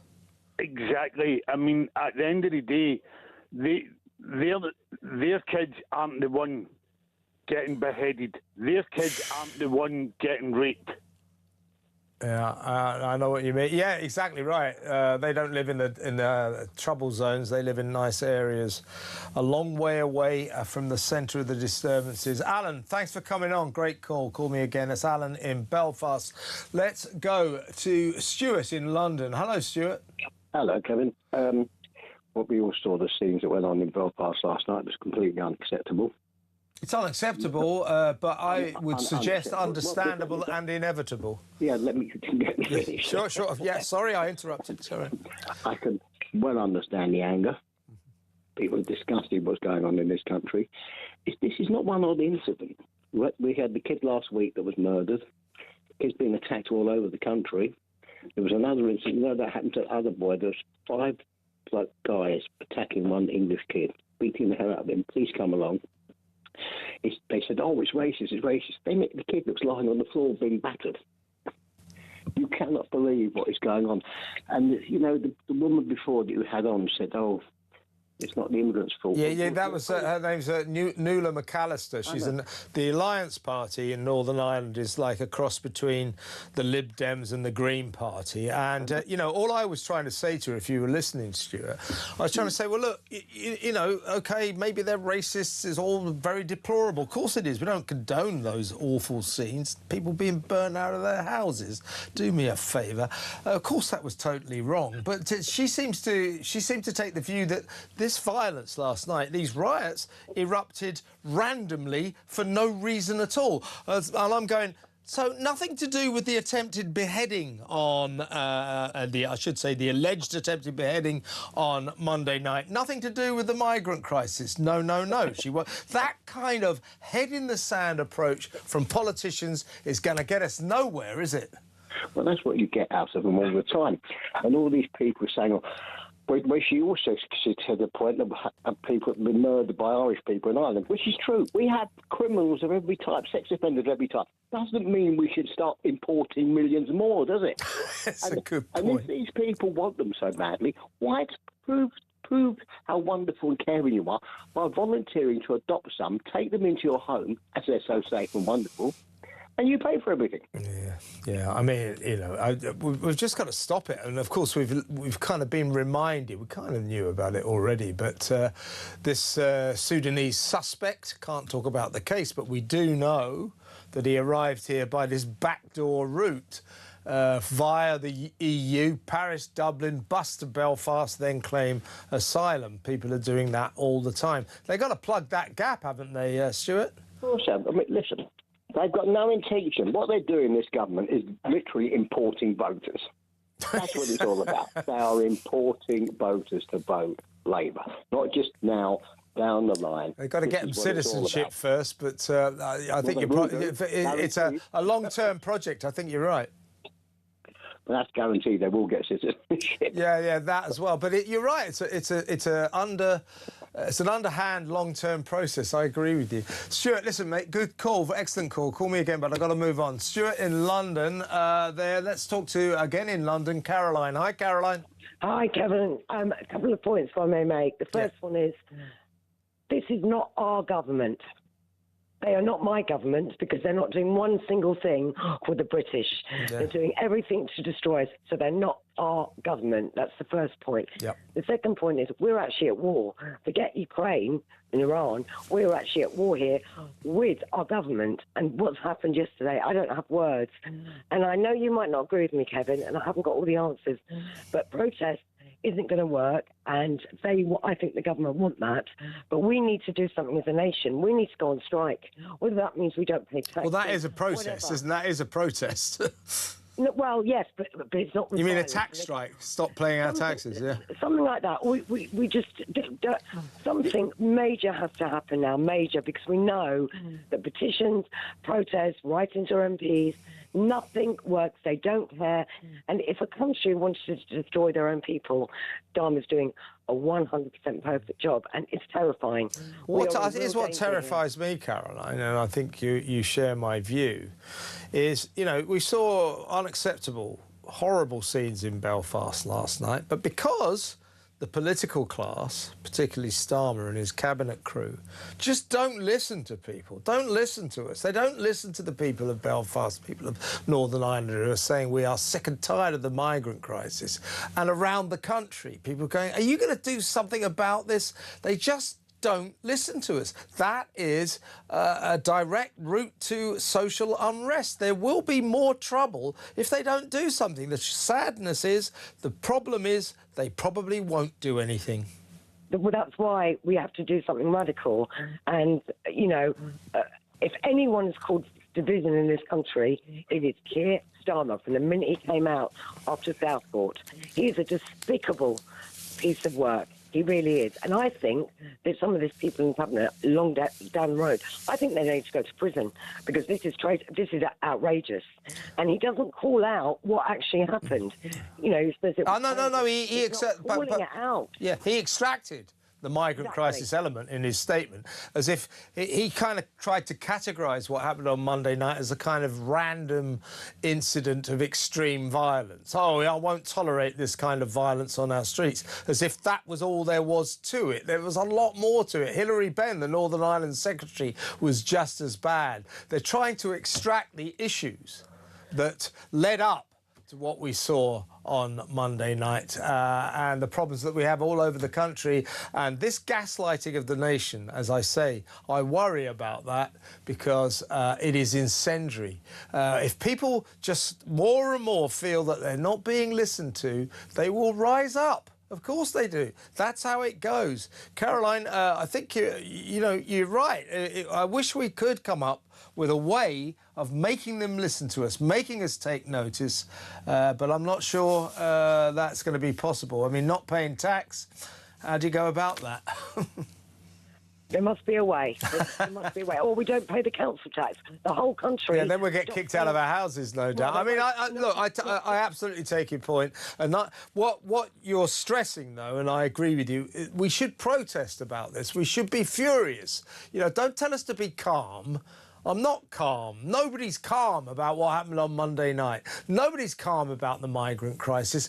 But if we're going to protest, as you are implying, Caroline, we should do it peacefully, because that makes the point powerfully. Doing it violently undermines your point. So let's hope that tonight in Belfast and going forward, whatever protests there are peaceful. Good to talk to you, Caroline, as always. Thank you very much for ringing. Caroline in London. By the way, breaking news before we go to break. Donald Trump. Remember him? Talked about America for a while, haven't we? Donald Trump has said that America, the USA, will attack Iran again hard today. He made these comments in the Oval Office a short time ago. Remember, the Iranians seem to have brought down a tornado helicopter. Donald Trump responded, as he put it, proportionately. He seems to think he's OK to respond proportionately, but Israel mustn't respond to Hezbollah at all. So, you know, divided standards there. So he responded then. He now says he's going to attack Iran again today hard. Make of that what you will. Let's go to break. When we come back, we'll talk to investigative journalist David Shipley, get his take on the troubles in Ireland last night, in Northern Ireland, and the febrile mood in the wake of that horror on the streets of a British city on Monday night, an alleged attempted ritual beheading. We'll talk to David Shipley next. Stay exactly where you are.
Across the UK, on DAB+, on YouTube, on your mobile, and on your side.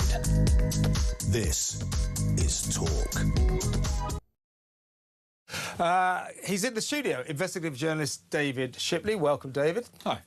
Now, as I was just saying to you off air, my theme today, and I think it gels with a lot of people, is I'm furious, frustrated, exasperated with the political class, with Keir Starmer, with the Westminster bubble gang, certain police chiefs as well, and indeed at least one politician from Northern Ireland I had on the show a little earlier, refusing to in any way even suggest that what happened on Monday night, the alleged attempted beheading of a poor victim,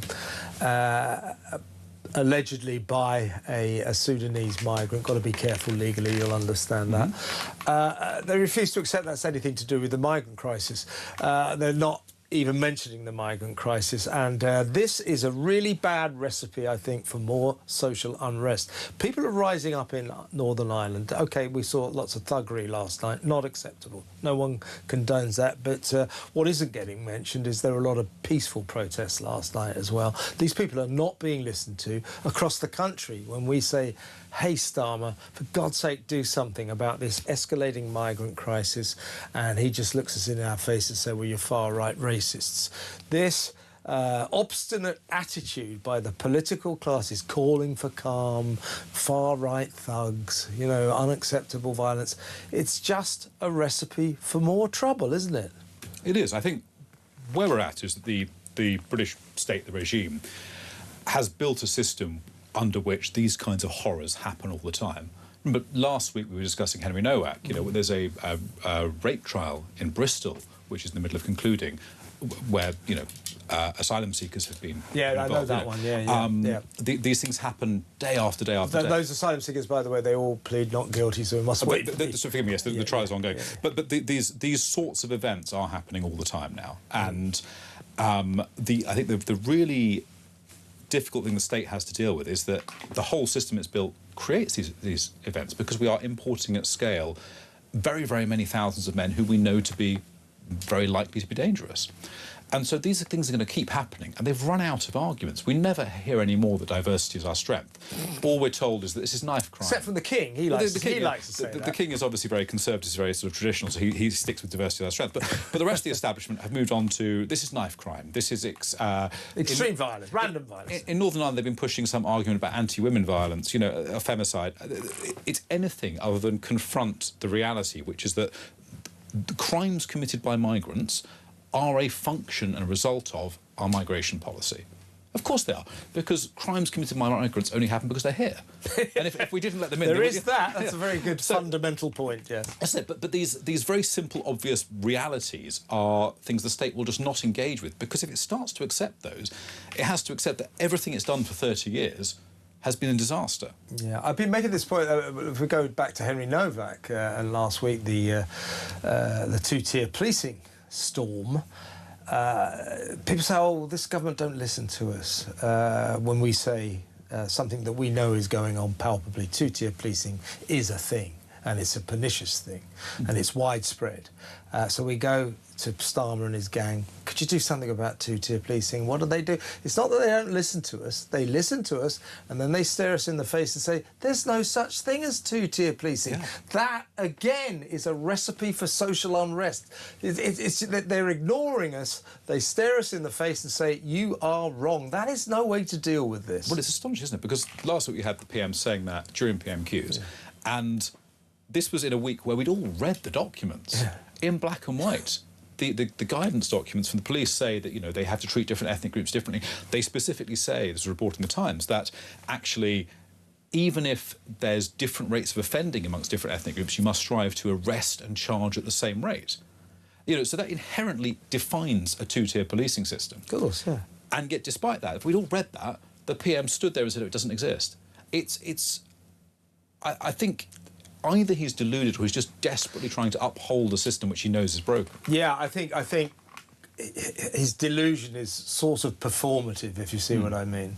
He knows there's a problem, but if he admits to it, he believes that will open the door to a whole world of political problems.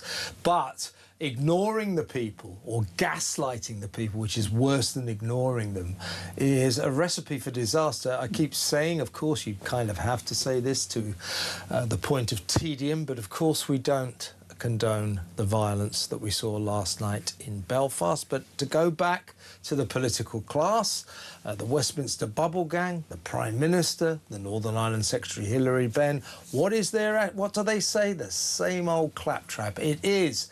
That was not a protest, that was pure thuggery. Well, OK, there was a lot of thuggery. But that was a protest. You might not like it, but that was a protest because the people of Northern Ireland, and there were plenty of peaceful protesters last night as well, are sick to death. They've had enough of the migrant crisis, and they look to a government to say, what are you going to do about it? And they go, well, that wasn't a protest. That was pure thuggery. It's not good enough? Well, I think it goes further than that. I watched the Northern Ireland Executive press conference yesterday, and they had representatives of Northern Ireland Police as well. And the message there was very clear. Your concerns about mass migration are not legitimate. And if you... In fact, they're a bit racist. Oh, inherently, they were completely rejecting even the idea that you might have a problem with mass migration was not legitimate. And if you have a political system which says to people, your concern about the mass import of very many dangerous men, many of whom commit crimes on the streets, horrific crimes, you're not allowed to reject that. You're not allowed to be against that. That's not even acceptable as a position within our political system. Then what do you expect people to do? I'm not, I'm not surprised that there's been violence on the streets of Belfast, because actually, if you tell people the democratic system will give you no opportunity to address this through the ballot box because that opinion is just not acceptable, what else are they going to do? If you won't listen to people, if you tell them they are wrong to even think they have a problem, and you gaslight them, of course you're going to create violence. And I think it's a fault of the political class who are provoking this violence through their refusal to govern sensibly. Couldn't agree more. And my switchboard is jammed with people who are feeling this frustration. Michelle O'Neill, one of the joint First Ministers of Northern Ireland, I just heard her a couple of hours ago saying, oh, this was the result of pure racism. Well, there may be a racist element, but they weren't burning out those houses out of sheer racism. I had an MP, this Alliance MP, on saying, oh, they were burning those people out of their houses purely because of the colour of their skin. No, they weren't. They were burnt. They were again, absolutely atrocious, appalling thing to do.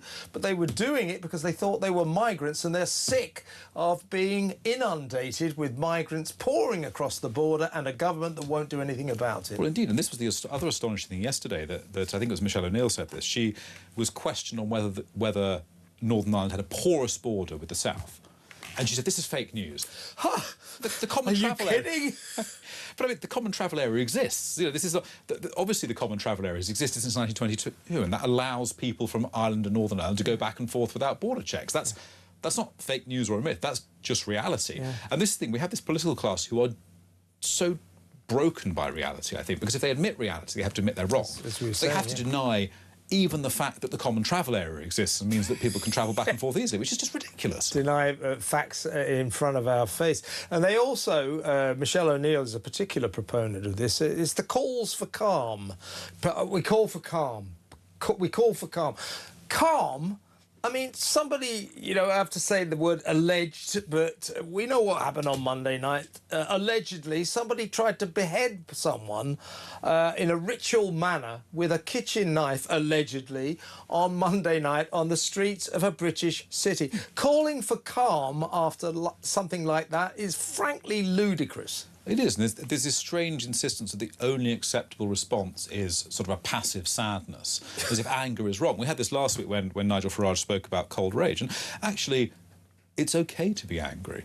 In fact, I think it's often the appropriate response is to feel anger if, we have imported at scale dangerous men who commit a very high rate of sexual offences and violent offences. You should be angry about that. It doesn't necessarily mean you go and do violence, but anger is a perfectly legitimate emotion to feel, and then you should want to direct that towards political change.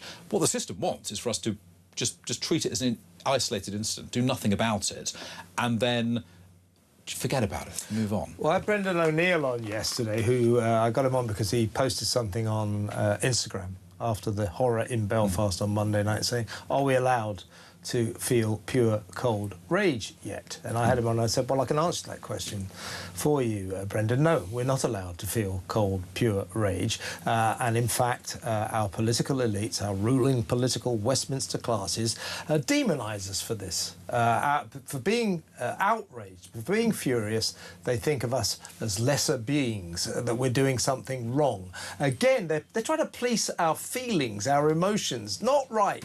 No, but it's also the sign of weakness, right? So the British state is increasingly authoritarian, and it's increasingly authoritarian and concerned about speech and concerned about what people even feel in their hearts because it knows it's weak.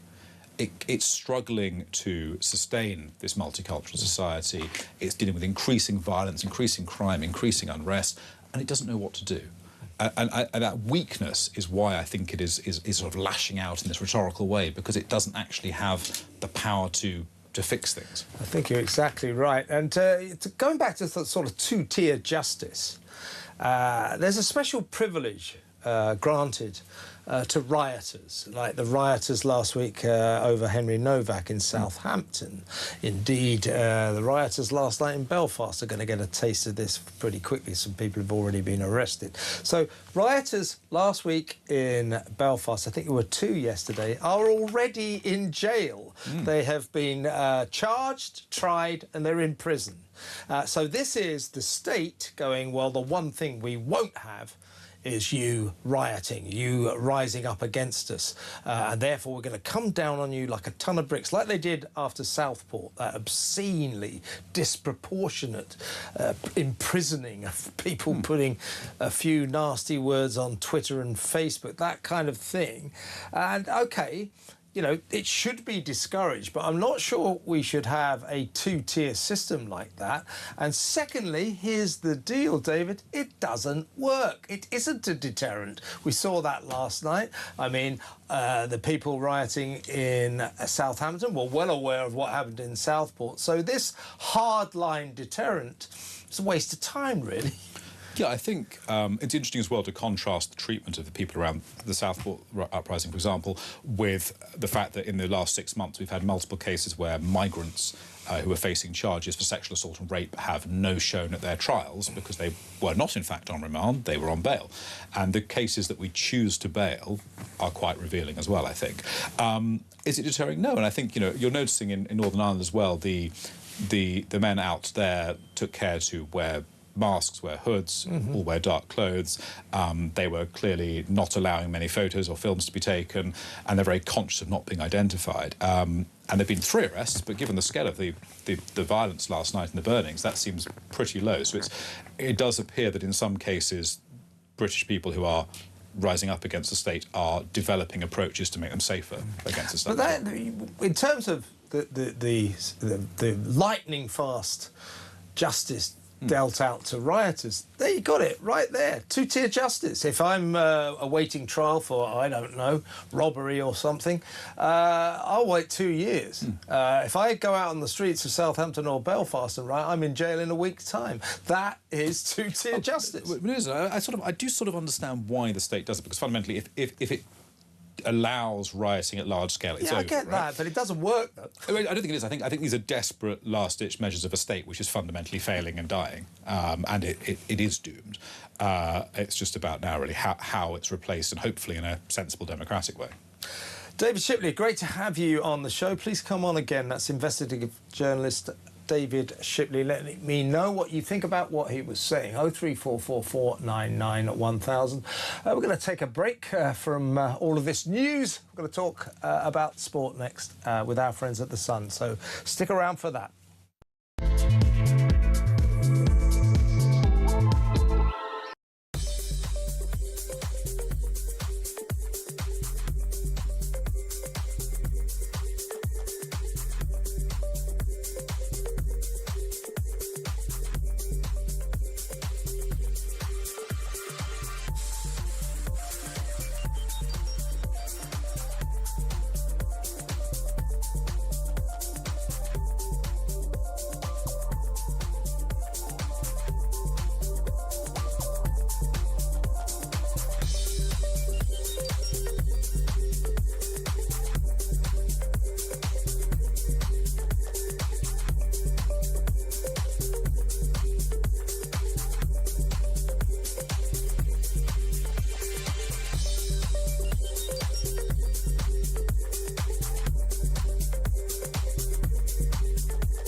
Migrants were first. The Talk app. You can watch, catch up and listen to all your favourite shows and podcasts anytime, anywhere, all on the Talk app. Watching and listening to Talk just got easier. There's now only one place for the home of common sense. So head over to your App Store or Google Play and search Talk now.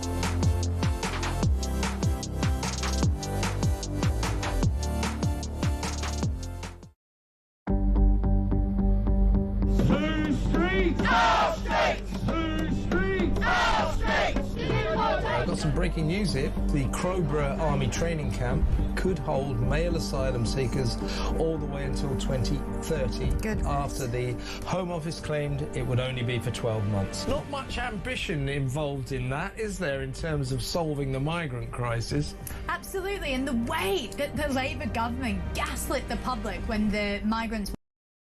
Across the UK, on DAB+, on YouTube, on your mobile, and on your side. This is Talk. Welcome back. World Cup fever is boiling over in America, and my next guest is off to the United States, I think, in a couple of days' time. He is the Sun's England reporter, Tom Barkley. Welcome, Tom. Hi, Kevin. How are you? I'm very, very well. England versus Costa Rica tonight, a training game. You know, I don't know how much store we should put on training games, but a lot of England fans were pretty dismayed by the fact that even in training, we could only beat New Zealand 1-0. We'll be looking for a better result tonight, won't we? Yeah, I suppose so. But as Harry Kane, who scored the winner the other day against New Zealand, pointed out straight away, the main thing is not to get injured in these games and to use them as fitness build-ups. So I'm afraid I would not be surprised if we saw more of the same against Costa Rica.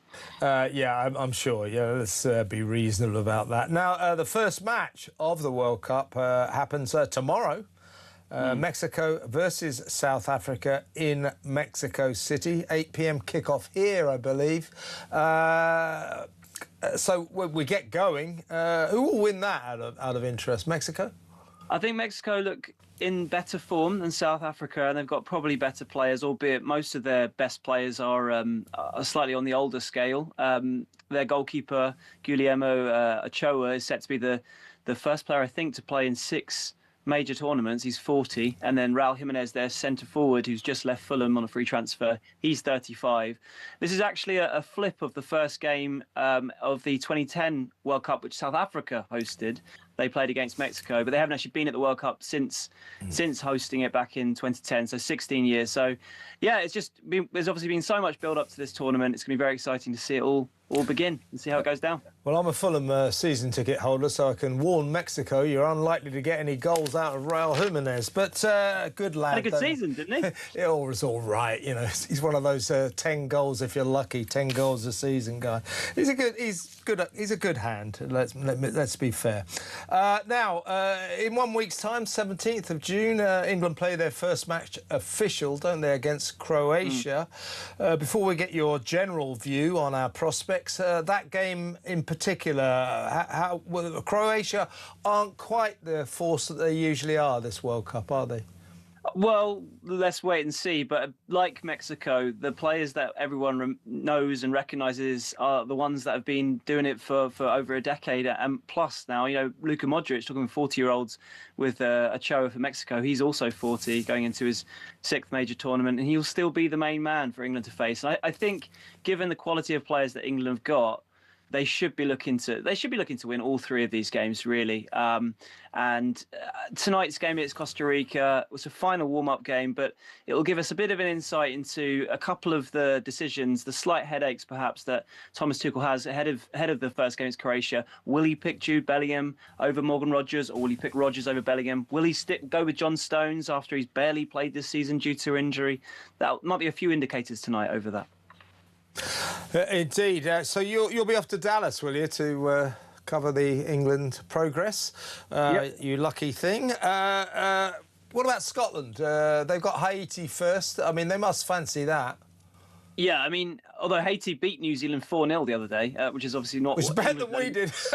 Absolutely. So let's not get ahead of ourselves from a Scotland perspective. But that is the key game, because they've got Brazil in their group as well, and a very tricky other game, which right now escapes me. But definitely Haiti is the game that they'll be looking to win. And for a lot of teams, this tournament...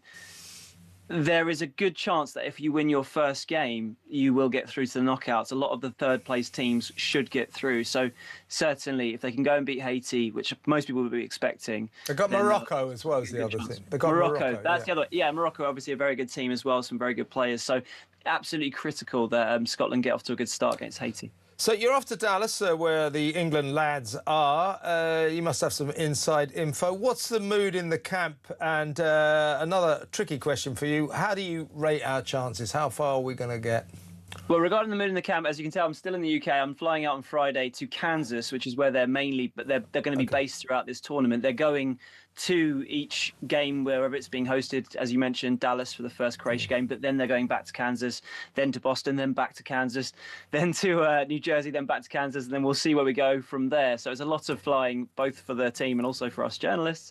But yeah, it's obviously been an interesting sort of first week or so from my colleague Charlie White, who is out there at the moment during the warm-ups in Florida, obviously New Zealand, now Costa Rica, trying to acclimatise to the hot conditions, the sticky conditions that they're going to face over here. And then regarding the rest of the tournament, I mean, England have got some excellent players. They've got Harry Kane, who's, one of the favourites for the Ballon d'Or, just had the season of his life, 61 goals, 67 including goals for England as well. He says he's never been in a better position to win a World Cup. And when you've got Harry Kane, along with the likes of Declan Rice, who just won the Premier League with Arsenal, Jude Bellingham, I could go on, then they've definitely got a chance. But then you consider some of the quality of the opposition, and I wouldn't be making them favourites, but with the quality of players, there's always a chance. Trouble with England, though, is we've had very strong teams in the past, but they very rarely add up to the sum of their parts. Absolutely. Is there a good team spirit this time? Well, that's what Tuchel has tried to do with the squad he's picked, which has gone down. It's been sort of seen as somewhat controversial to some people. Yeah, with the likes of John Terry. John Terry doesn't think much of it. Well, there you go. I mean, in fact, pretty much every ex-player who's a pundit now has generally not agreed with all his choices, though I suppose there's always going to be some sort of controversy. I mean, I suppose players like Palmer, players like Foden being left out, players like Trent Alexander-Arnold, who are natural technical players who've been overlooked in favour of more physical players, you can see why they feel that way. Indeed. Well, listen, mate, have a great time in the States. I hope you come on when you're over there. Enjoy your time in America. It's going to be great. Thank you very much. Tom Barkley there, England reporter for The Sun newspaper. Next up, Samara Gill, our presenter, our reporter, will join me to discuss the big stories.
across the UK. On DAB+, on YouTube, on your mobile, and on your side. This is Talk.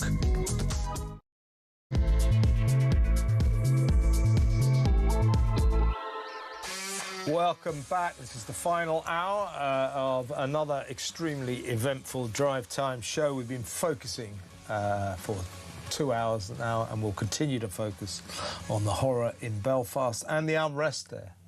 The violent disturbances, the peaceful protests as well, let's get that straight.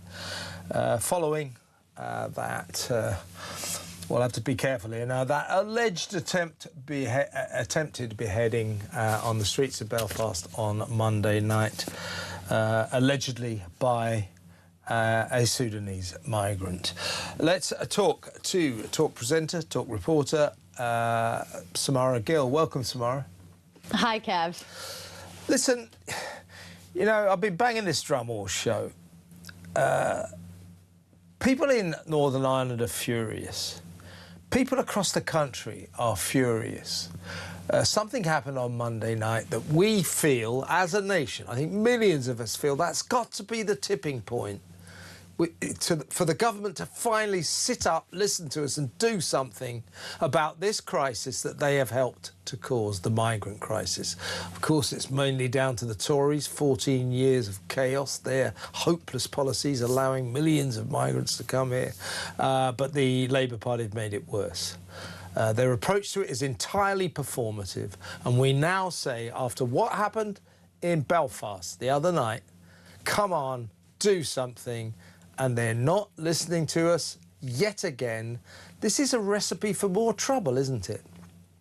You know, Kev, you're so bang on. I think it's the political classes that are really to blame for all this, not the rage that's happening on the streets and all that. I think it's when you look at PMQs, the PMQs that happened today. I was actually just reading some descriptions from what happened. And of course, you know, there was 90% attendance of people expressing their rage for what happened, giving their solidarity to Northern Ireland. But actually, behind the scenes, as soon as the speaker said the PMQs is over and please swap your positions, nearly 99% of them walked out, which is really, really telling. It shows that they used PMQs for a political event, a bit of a campaign launch, focus on a particular speaker, get their moment in the sun, and then leave off to probably the lobby bar to have a couple G&Ts and talk about it. And it's almost like we're living in some sort of time where you've got it's a Marie Antoinette type of thing where let them eat cake and let's not talk about those on the front lines of this illegal migrant crisis. There is a real chasm between what's happening out on the streets and what's happening in Westminster, Kev. Yeah, I never have I palpably felt that the political class, the Westminster bubblegum, are more out of touch with the feelings of the nation than I have in the last couple of days. Nigel Farage has said today, echoing a point that I've been making, he said most of the protesters in Belfast were not far right, were not extremists. They're just really scared about what's going on in their communities and about the lack of government action. You know, he accepted there were some very bad things going on and some bad actors and nobody condones the violence. But he's right. And let's not forget, again, another point I keep stressing, you know, the burners of cars, the people burning people out of their homes, horrific scenes, you know, they get all the headlines. But there were a lot of peaceful protesters out on the streets of Belfast and Northern Ireland generally last night, and they are not being listened to, and the less the government listen to them, the more there will be trouble. I mean, it is just extraordinary that Starmer and the gang don't understand that. We are demanding, we're crying out in rage, do something. Just say something, but they won't. It's just a very pernicious attitude for the government and the political class to take. I know, you couldn't make the last few weeks of news up. You know, first we have the Henry Novak case, whereby the last words he utters are, "I can't breathe," and police show up and they treat a racial claim more seriously than a murder. Then you have this. People wake up, see on Twitter that an asylum seeker is allegedly attempting to behead a disabled man on the streets of Britain. I mean, how can you not have this reaction? How could the anger not spill over into something like that? And it is absolutely terrible to see the accounts of those innocent people being ushered out of their houses in the middle of the night while people are bashing the doors in and starting bonfires. It's not the way to create change, but someone needs to be held accountable, and it is the political class. And you know, Aris Ron News, he wrote a really good piece for, he's a journalist, he lives in the area, he witnessed all of those protests firsthand last night, and he said that the violence was carried out by Protestant loyalists, but Catholic nationalists came out to watch. And it's so interesting to see those two communities unite under this, and to see what happens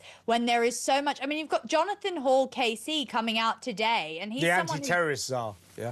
Anti-terrorism czar. He's very even-handed. I've spoken to him on a number of occasions, just privately behind the scenes, and he's very sort of, you know, he wouldn't come out and say this sort of thing normally, but he was saying that immigration is creating this culture, essentially. I'm totally abridging his words here, but he's basically saying that, you know, where the government failure, consecutive government failure, is creating this.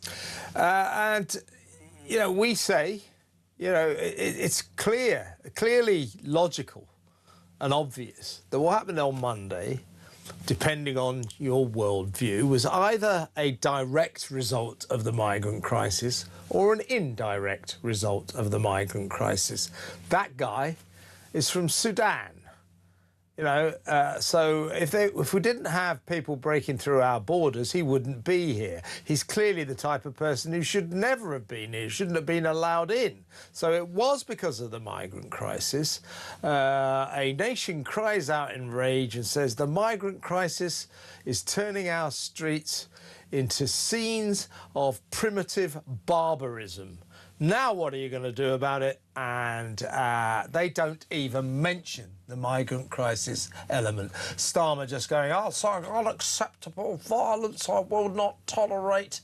It's not just violence. It's not just a random act of individual violence. There's a reason for it. And the fact that the government is gaslighting us, not listening to us saying, you've got to do something about all these migrants you keep letting in, enrages people. It just frustrates people. And if they're not listened to in a peaceful way, sure as night follows day, peaceful protests will turn into violent protests. So if there's any violence going forward, you know, Starmer, think about it. It's on your head. Exactly. We keep getting empty platitudes from him and no decisive action. Things like, I don't know, banning Sudanese visas, for example, like Reform has pledged to do. That could be one thing he could do on day one. He'll never do it because he's a human rights lawyer and he won't stray away from his roots. But it's interesting because you had Brendan O'Neill on your show yesterday, and, you know, Brendan was saying, please, please, I hope that these riots don't turn violent that will happen tonight. Well, obviously they then did, but what he said is that the government will exploit any instability. You know, we're constantly demonizing, putting a lid on other people's concerns because of this culture of censorship. And he's completely right about that. What we see today is Keir Starmer using this, redirecting the rage into the burning buses and the rampage that is happening on the streets. Shifting the narrative, yeah. Yeah, exactly. This is all playing into his hands. This is exactly what he wants to happen. And that's why it is a little bit annoying for those on the right who want to try and champion effective border control, that now this is being able to be used against them. And I think you're right. You know, Michelle O'Neill, who's Sinn Féin's First Minister, she was pressed on her open border policy that she's presided over, and quizzed on this sort of porous border that they have between the Republic of Ireland and Northern Ireland. And she hit back at reporters saying, that's quite a monologue and all fake news. And Yeah, on yeah, a yeah. day, you know, it was horrific. So the easy access border between Northern Ireland and Ireland, which is actually the border between the UK and the EU, which does have an easy access rite of passage. Couple quid on a bus and you can get over. Yeah, she said that suggestion is fake news. It's not fake news. She also said that those riots last night were the results of racism. Pure racism. You know, I had a politician earlier from Ulster saying, they burnt those houses out because of the colour of people's skin.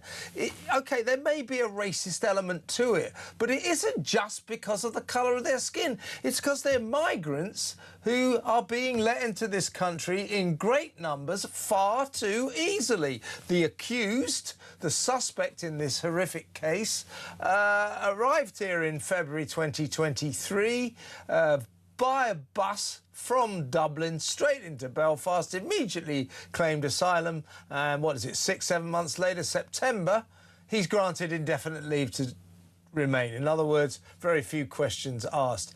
You know, to just say that's fake news, no. What's fake, Michelle, is your denial of the truth. 100%. And someone who would back you up on that is someone like Siobhan White, who's, you know, you covered this story very extensively when not many other journalists would, Kev. It was about, you know, a woman who was stabbed in the neck and head 23 times with a screwdriver by a Sudanese asylum seeker who was staying at the hotel that she was working at. And something like that is, again, something that the Labour government wants to completely turn a blind eye to and sweep under the carpet. Keir Starmer hasn't even so much as given that poor mother a phone call. Shabana Mahmood has ghosted her emails. Now, there is a response that the Home Office has given to us, which I'll get up so we can read it out at the end of this segment, but it is disgraceful the way that they want to respond to certain events on how they see fit because of who the perpetrator is. And Tim Stanley wrote a fantastic piece in The Telegraph this week, which was all about stop telling us how we should and shouldn't feel about it. They're policing our feelings, our emotions. We're angry and we're being told, no, you're not allowed to be angry. We demand that you react to what happened in Belfast on Monday night calmly. No, I don't feel calm about it. Don't tell me what I'm allowed to feel or what I'm not allowed to feel. They are policing our bloody emotions. Hugely. I mean, this is Labour law through and through. They can decide what we get upset about. They can decide that the BLM riots that happened during COVID, while we had a bunch of restrictions going, were absolutely fine. And you can take the knee for that and you can push millions of dollars into DEI training courses as a result of someone who died in America and, you know, assaulted a pregnant lady and had fentanyl issues. But no, you can't be upset when a British man gets assaulted on the street or a British woman gets stabbed in the face 23 times because the person who did it doesn't fit Labour's description of who is bad and who is and who should be condemned. And I think that's where the issue really, really lies. Now, listen, Samara, I don't want to besmirch all Sudanese people or Sudanese refugees who come into this country. Of course I don't. However, the statistics are quite extraordinary, I think. There are about 40,000 Sudanese migrants living in the UK, and 4,000 to 5,000 Sudanese people apply for asylum every single year. Now, Sudan does have a terrible civil war problem, and to be fair, I think a lot of these migrants who head in our direction are escaping war and torture. That said, as in the case of the suspect in Belfast, they go through a lot of countries before they get here. But do you think we have a particular problem with Sudan? I think we really do. I think that, yes, you're right, there was the civil war that started in 2023, the same year that this guy came across and decided to leave. And, of course, people are fleeing persecution. But I think we get to a point where the UK really needs to think about its goals. Is your goal to keep your own people safe And does that mean not taking people from other countries whereby it is extremely dangerous, where they might be traumatized and have mental health issues subsequently because of that? Britain has always been one of the kindest nations in the world when it comes to granting asylum to those in need. You know, back to World War II, opening up their borders to allow refugees in. But unfortunately, that kindness has been taken for weakness. We've been totally slapped in the face by it. And unfortunately as well, Brits are now treated like second-class citizens, and their thoughts, feelings and emotions towards open border policies, which they never voted for, are apparently now as well not an issue for the governing class to think about. And that's a real problem. So I think if the country wants to get its priorities straight, they probably need to think about protecting their own people before reaching their hand out and feeding others. It's a big problem. Yeah, exactly right. I mean, to go back to the Henry Novak case last week, again, Starmer's approach to all of these issues, two-tier policing, it doesn't exist. Yes, it does. We know it exists. It's written down. The police training, police guidance books, they've written it down. You're telling us it doesn't exist. We say that the problems last night were due to the migrant crisis. No, mindless violence, that wasn't a protest, that was pure thuggery. It was thuggery, it wasn't pure thuggery, and it did have a reason. It didn't happen for no reason. And they just stare us in the face and say, why don't you shut up? We're not listening to you, you Neanderthal far-right racists. As I said to you earlier, Samara, the more he persists with this infuriating attitude, the more the likelihood is for far more serious social unrest. The quickest way to create extremists is to tell ordinary people that they're not allowed to discuss obvious problems that are glaring in their faces. And especially in Northern Ireland, they have stuffed some of these working class communities out with illegal migrants and asylum seekers. It is just an objective fact. And of course, you're going to have issues as a result of this. And I don't even know if this is going to be the last horrific incident we see. I really hope that it will be. But having spoken to Siobhan, you know, a couple days ago, and seeing how now I'm talking to her again about such a similar incident, it just makes you think, goodness me. And what must she think, the mum that you know well, Siobhan? Julia Hartley-Brewer had her on the show. You spoke to her before the horror in Belfast. But her daughter, stabbed 28 times with a screwdriver by a Sudanese migrant, an asylum seeker.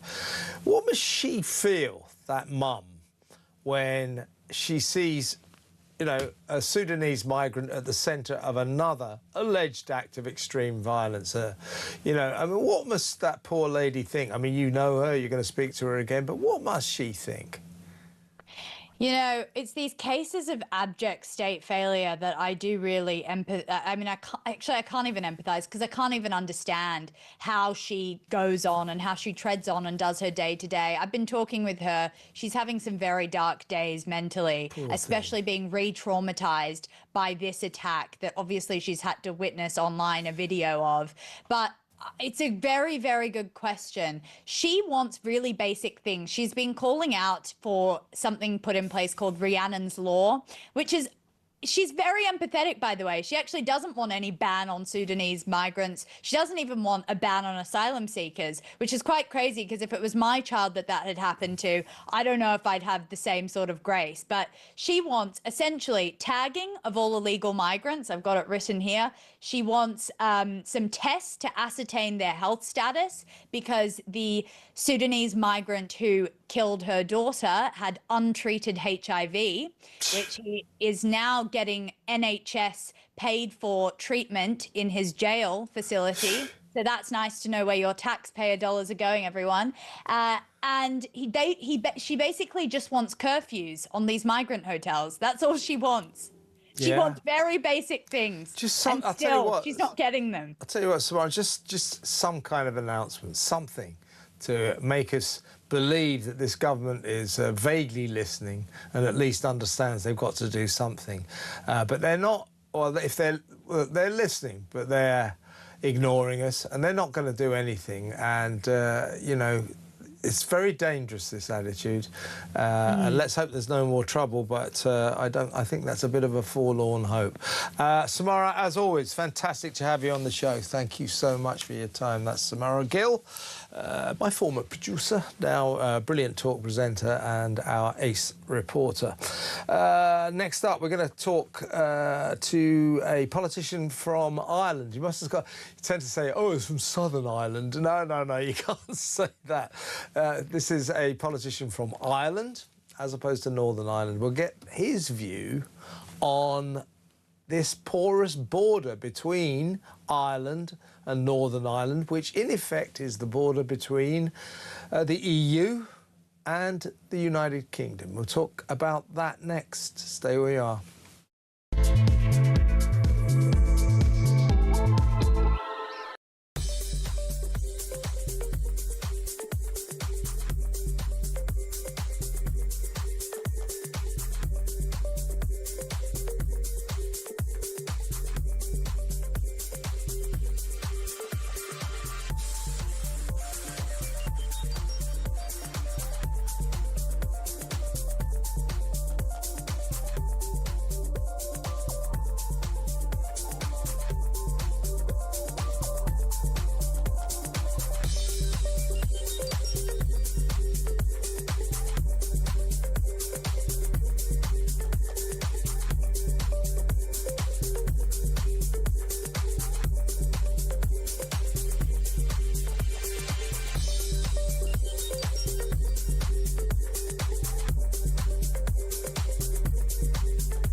First moved.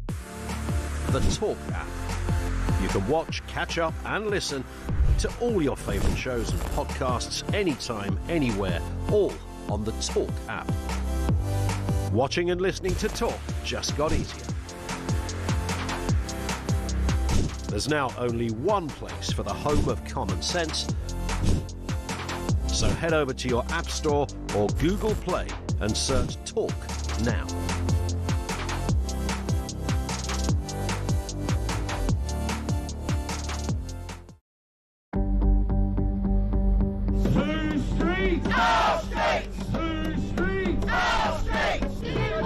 Some breaking news here. The Crowborough Army Training Camp could hold male asylum seekers all the way until 2030. Good. After the Home Office claimed it would only be for 12 months. Not much ambition involved in that, is there, in terms of solving the migrant crisis? Absolutely, and the way that the Labour government gaslit the public when the...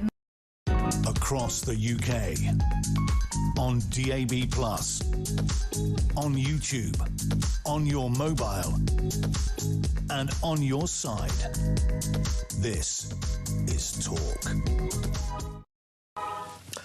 Welcome back. We've been talking to a lot of people north of the border, if you like. Arlene Foster earlier, former leader, First Minister of Northern Ireland, you know, about this porous border problem between Northern Ireland and Ireland, but in a sense that is the border between the UK and the EU.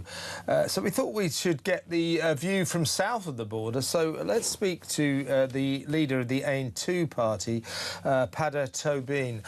Welcome to the show, Peadar. Thanks very much for the opportunity. Appreciate it. Well, it's good to have you on.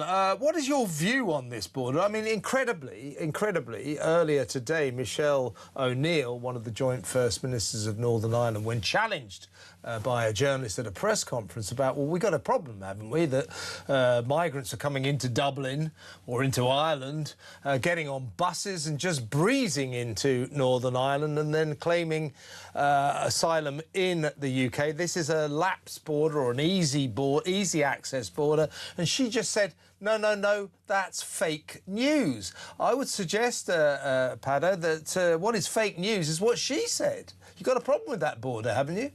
Yeah, so first of all, we have 3 jurisdictions on these 2 islands. We have the south of Ireland, the north of Ireland, and Britain.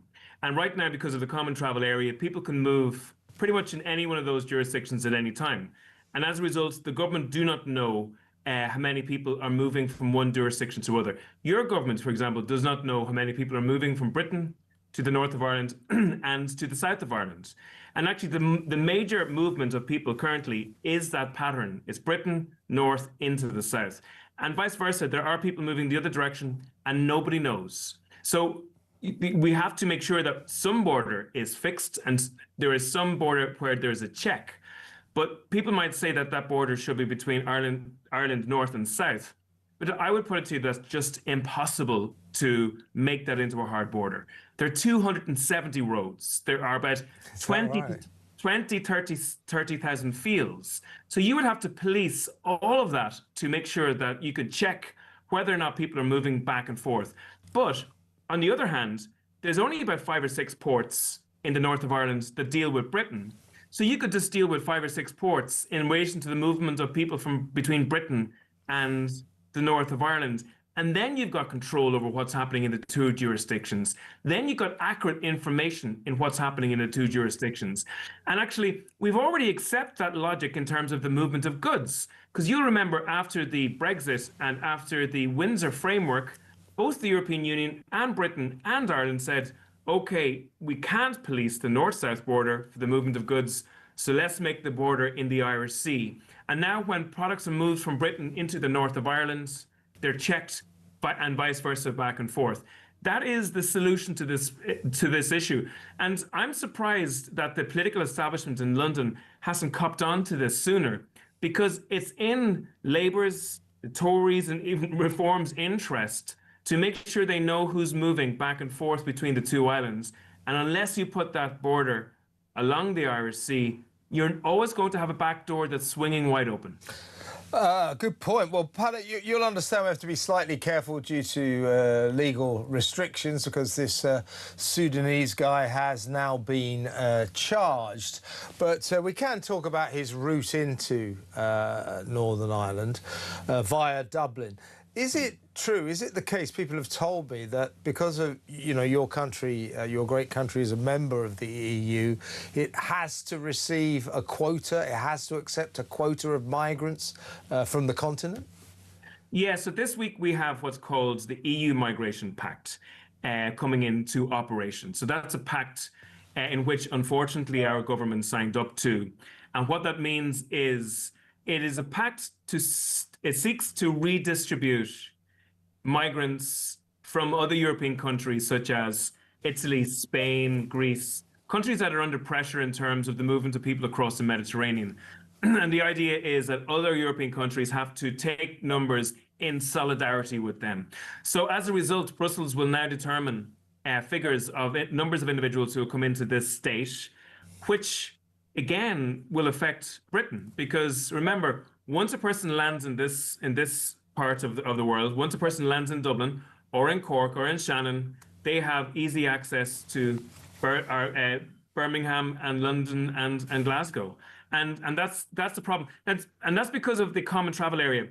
Now, the common travel area is a good thing. It's good that Irish and British citizens can move in these islands without difficulty.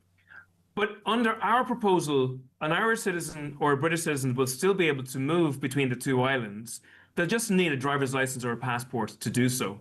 And if a tourist is here on a visa, they can move between the 2 islands, again, showing the visa. But if a person is here without travel documents or without the proper travel documents, when they move from Britain to Ireland's north or south, they register here to show that they're now part of this unit in terms of management of the issue. And vice versa, if they move from Ireland to Britain, they register when they get to Britain. And then you have full control over the system. Sure. Now, I don't know what your view is, but, you know, as with so many problems, I said yesterday, all rancid roads lead to Brussels. How do you feel about Ireland being forced to take this quota of migrants? How do you feel about being bossed around by Brussels? Well, our party is not a massive fan of Brussels, to be honest. We would see ourselves as a Euro-critical political party.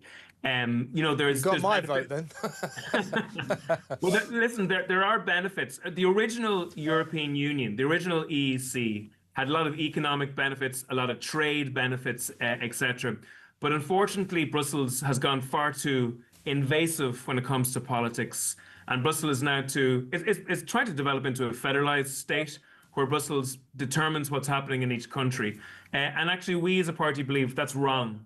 That's, you know, these people in Brussels are not accountable for the actions they take. They're not elected by us. And as a result, we need the devolution of power back from Brussels to the nation state. You know, we wouldn't suggest a Brexit in our country, to be honest, but we do need to bring back power from Brussels to the nation states. Well, good luck with that as long as Brussels is in charge. But does Dublin, or does your country generally, I mean, we're talking about this guy who took this, what we're calling the back door route into Britain from your country into Northern Ireland, but presumably all the migrants who arrive in Dublin or elsewhere, they don't immediately head for Northern Ireland. Presumably a lot of them take one look at the fair city of Dublin or the beautiful country of Ireland and say, I'll stay here. Do you have a migrant crisis problem? Yeah, so over the last, let's say, 5 years, we've had a significant increase of migration into Ireland, into the south of Ireland. And most people would be of the view that if a person is actually fleeing war and violence, that we should try and help those individuals. And we also have a lot of people who are coming here through the work visa system. And many of those people are doing good work in our hospitals and in our nursing homes. But there's no doubt that a lot of people, economic migrants, are using the asylum system, and that's where the problem is really breaking down. And those numbers have spiked significantly over the last 4 or 5 years, and they're putting fierce pressure on housing, public services, transport, education, all of those things. And to be honest, the mad thing is, most of the people coming into the southern state are actually coming from Britain. 85% of people coming into the southern state are coming from Britain via the north of Ireland into the south. Right. Now that changes. You would have maybe in 10, 15 years ago, that flow of people would have gone the opposite direction. But whichever direction the flow is going, it means that neither administration can control that flow. And that's problematic. And that's where you need a strong Irish sea border in place. Sure. Now, if you could just be sort of slightly legally careful here, but obviously the people of Britain over here, this side of the Irish Sea, of course in Northern Ireland, absolutely shocked by what happened on the streets of a British city, Belfast, on Monday night. What are the people of your country feeling? Well, I suppose, first of all, we would feel it's an Irish city, but that's another day's work, to be honest. We'll broach that issue in a later debate. That's another debate. That's another debate. But listen, people are rightly shocked. This is horrendous. This is really something that's unprecedented. You know, every country suffers from violent actions and violent crimes. There's no doubt. And luckily in Ireland, you know, historically, we've had a low level of violent crimes and a low level of murder. You know, we've been lucky in that level. So when people see these types of actions, people are shocked to their stomach. And, you know, it's very unsettling. And it's especially unsettling when the administration doesn't know what's happening. Yeah. Can I get a last word from you? I mean, I'll put my cards on the table, and I'm representative of millions of people in the UK. We have no faith in our Prime Minister or his government whatsoever to do anything about this escalating migrant crisis that we're all suffering from. Do you have any faith in Keir Starmer and the Labour government? I don't. I think there's an ideological capture there, unfortunately, for a lot of these politicians. I don't think that they are fairly well insulated because of their incomes from a lot of the challenges that have been experienced by people who are at the coalface in these spaces. Unfortunately, they're not even communicating. They're not consulting or are speaking to the communities that are affected here, and that's a real problem. And I think, you know, that problem is manifesting itself in the ballot box now. Pada, really good to have you on the show. Come on again soon. That was excellent. Thank you very much. Pada Tobin there. He is the leader of the Aontú party in the Republic of Ireland, to get the view from south of the border there. Right, next up, we're going to go to break now. And next up, it's you for the rest of the show. We're going to take calls, read messages, 03444 1000. I think you know what we're talking about. Your feelings about Monday night, your feelings about the protest, your feelings about Keir Starmer and our government and the political class's response. 03444 1000. Let's talk. It's good to talk on Talk. See you in a mo.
Across the UK, on DAB+, on YouTube, on your mobile, and on your side. This is Talk. Welcome back. Well, listen, let's play a voice note first. This is from Drew on Keir Starmer. Just listening to your caller, Herbie, there. Couldn't agree more with him, mate. While we don't condone the violence and what we've just seen the last couple of times, of throwing stuff at the police and burning people's houses down, you can understand the frustration of the country. The only people that don't understand is the government, and Keir Starmer especially. He needs to take his head out of his arse and have a look at what's going on, because unfortunately you're going to start seeing scenes like you're seeing at the minute becoming more and more frequent. Well, people are just getting more and more the hump with everything that's going on. They've had enough. Starmer, do something about it. Yeah, Drew, exactly right. That's it. We're crying out in rage and fury. Do something. Do something. And I keep saying, you know, to say he's not listening is too simplistic. He's listening, all right. He's just not going to do anything. He's going to ignore us. And if he thinks that's not a recipe for more social unrest, he's got another thing coming. Now, before we go to the phones, Nigel Farage was speaking earlier about the Belfast situation and the riots last night and the protests. Here's what he had to say. Is it any surprise that people in Belfast and elsewhere are scared? None of that justifies what was perpetrated by some bad actors last night. There's no doubt about that. There were some very, very bad actors doing bad things. But the vast majority of those people who were out on the streets in Belfast last night were not far right, were not extremists, just really scared about what's going on in their communities and about the lack of government action. There's none. Is Farage right? Those rioters, those protesters, not all of them were rioters, not all of them were violent, not all of them were setting fire to buildings. Are they frightened about what's going on in their communities? Well, the protests, the reasons for the protests, I think are entirely justified. Some of the protesters did not go about their business in the way we would like. In fact, it was disgraceful. However, as Farage says, they're not being listened to, are they? Do you feel you're being ignored by the government? Do you think Starmer isn't listening to you or is refusing to listen to you. 0344 499 1000. Let's go back to the phones. Let's talk to Alison over there in Northern Ireland. She's in County Antrim. Hello, Alison. Good evening, Kevin. You want to talk about two-tier policing? You see it there every day. I've got a note here. Is that right? Yeah, well, I just want to say that I just think it's easy for Keir Starmer to, it's easy for him to get behind statements calling for no violence and, denying that there's two-tier policing whenever it's in police guidance and everything. Yeah. No, I couldn't agree with you more. It's written there in black and white, if I can use that term. Black and white, yeah, for everybody to see, and everybody sees it acting out. But he's calling to resist with no violence, which is all good. But fundamentally, and I mean, I don't tarnish all Sudanese people after the attack. Of course not. No, absolutely not. I mean, I really don't. And that's not who I am. But, But the migrant crisis generally, Alison, how worried about it are you? Very worried now, actually. I have to say, if I'm being perfectly honest, Kevin, I didn't really consider it an awful lot. But when it feels like it's coming to your own back door or front door, that's whenever you get a bit, we have a problem here. Yeah, and you really do. And I keep making this point, Alison, you're nearer the scene, so tell me what you think. Of course, nobody condones those awful scenes we saw last night. But when the political class, I've had a Northern Ireland politician on earlier on from the Alliance Party, listening to Michelle O'Neill, listening to Starmer, they are acting as if what happened in Belfast last night, those scenes of serious unrest, were basically for no reason at all. That wasn't a protest, that was pure thuggery. There's a reason for it. It's the migrant crisis, isn't it? Yeah, it's frustration that is building up and building up. And, thankfully, most people last night did protest peacefully. Yeah, that's a good point. The majority of people protested peacefully last night. Unfortunately, the nefarious few didn't, and they get all the headlines, of course. Yeah, it just seems back. It just seems like looking back, it's all like Northern Irish people are revisiting, the Troubles again, just all over again. Yeah. I had a journalist on from the Belfast Telegraph yesterday who was a man of a certain age, not unlike myself. And he said that he was a kid during the Troubles. He remembered the Troubles. And he said the worst thing about what's happening now in Belfast in Northern Ireland, because don't forget a year ago there were those riots in Ballymena. He said it's like we got the Troubles again, only for a different reason. Yes, that's exactly it, yeah. And, there is still a lot of trauma from the Troubles. So this just seems like double trouble, if you know what I mean. Yeah, I do see that. Yeah. Well, listen, Alison, excellent call. Call me again. That was good. Thank you. Alison in County Antrim there, the view from Northern Ireland. The people there are very, very worried. Don't tell me that Alison was a far-right racist. She's obviously a nice, normal lady who lives in Northern Ireland. There's so many like that are furious and worried and concerned, and they're being either not listened to, ignored or dismissed as far-right racists. How dare the political class do this? It's outrageous. Let's speak to Claude in Richmond. Hi, Claude. Hi, Kevin. Kevin. Hi, what would you like to say, Claude? So I think we've seen that a lot of people are dissatisfied with this government, and they feel that they are. That's one way of putting it, yeah. And also, I think there's been dissatisfaction since Brexit. I think really what Ireland has experienced on the backhand of Boris, of how he mishandled the element of paying the European Union for a smooth Brexit was a problem for Ireland and also the four nations. And I think all the four nations have not been united with the United Kingdom for some time. Well, that border, Claude, that border between Northern Ireland and Ireland, if you like, the border between the UK and the EU, is a shambles, really, isn't it? It is, and you have to wonder, since that Windsor framework, was that really ever acknowledged? Was it ever really delivered? And I thought it was interesting what your previous guest said and brought up about it, because really it was an important element, but you wonder, why have the UK and this government not paid the bill? As I'm aware, I think it's a billion outstanding bill that they Is that owe right? Europe. Is that right? You know more about this than I do. Yes, I know. It's ridiculous. Mind you, that's not difficult. No, it's not difficult. And then they're putting trillions into the World Health Organization, and then they want to put to hell with the World Health Organization, China's friend.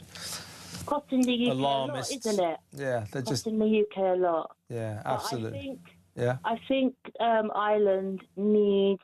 I think they want a debate for net migration, and I think it's important that we are able to have our voice heard. There is no division. I see that some people have a problem with Elon Musk. There are people with a problem with Tommy Robinson, but they are the people who are bringing the discussion. Well, look, Elon Musk so far, Claude, has said this, that the British people should protest loudly and persistently. Now, as long as he adds another P to that, peacefully, then I think he's right. The trouble is, no one's calling for violent protests, but I think we do need to protest, and I hope we protest peacefully. Claude, thank you. Excellent call. Thank you. Call me again. Claude in Richmond. Let's go to break. More calls when we come back. 0344 499 1000. See you in a minute.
Migrants were first. The Talk app.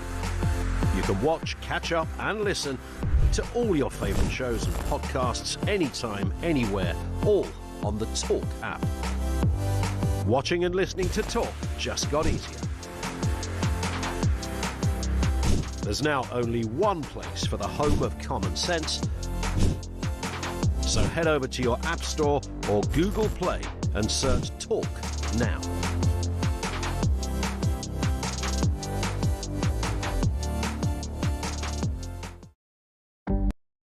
Across the UK, on DAB+, on YouTube, on your mobile, and on your side.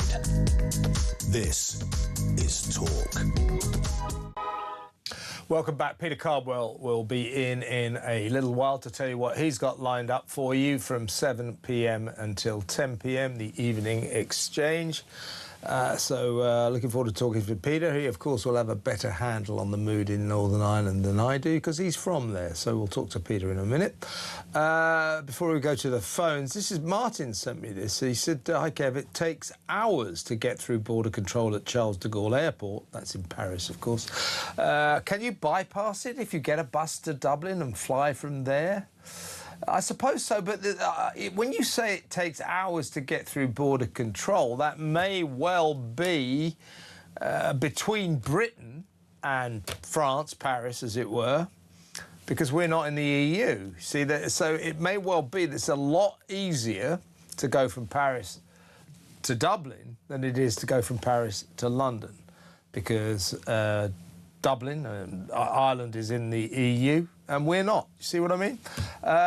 This is... there's no name on that, but what it actually says is quite good. It says, I think Starmer has a cheek to stand up in the Commons and say what he said, because it was not right. He should have said, I'm sorry for what happened, and it was my fault, and I apologise. Yeah, that'll be the day. Gary says, we have a country that has been destroyed by the British government and is now being flooded with immigrants. I think that's true. You can't argue with that.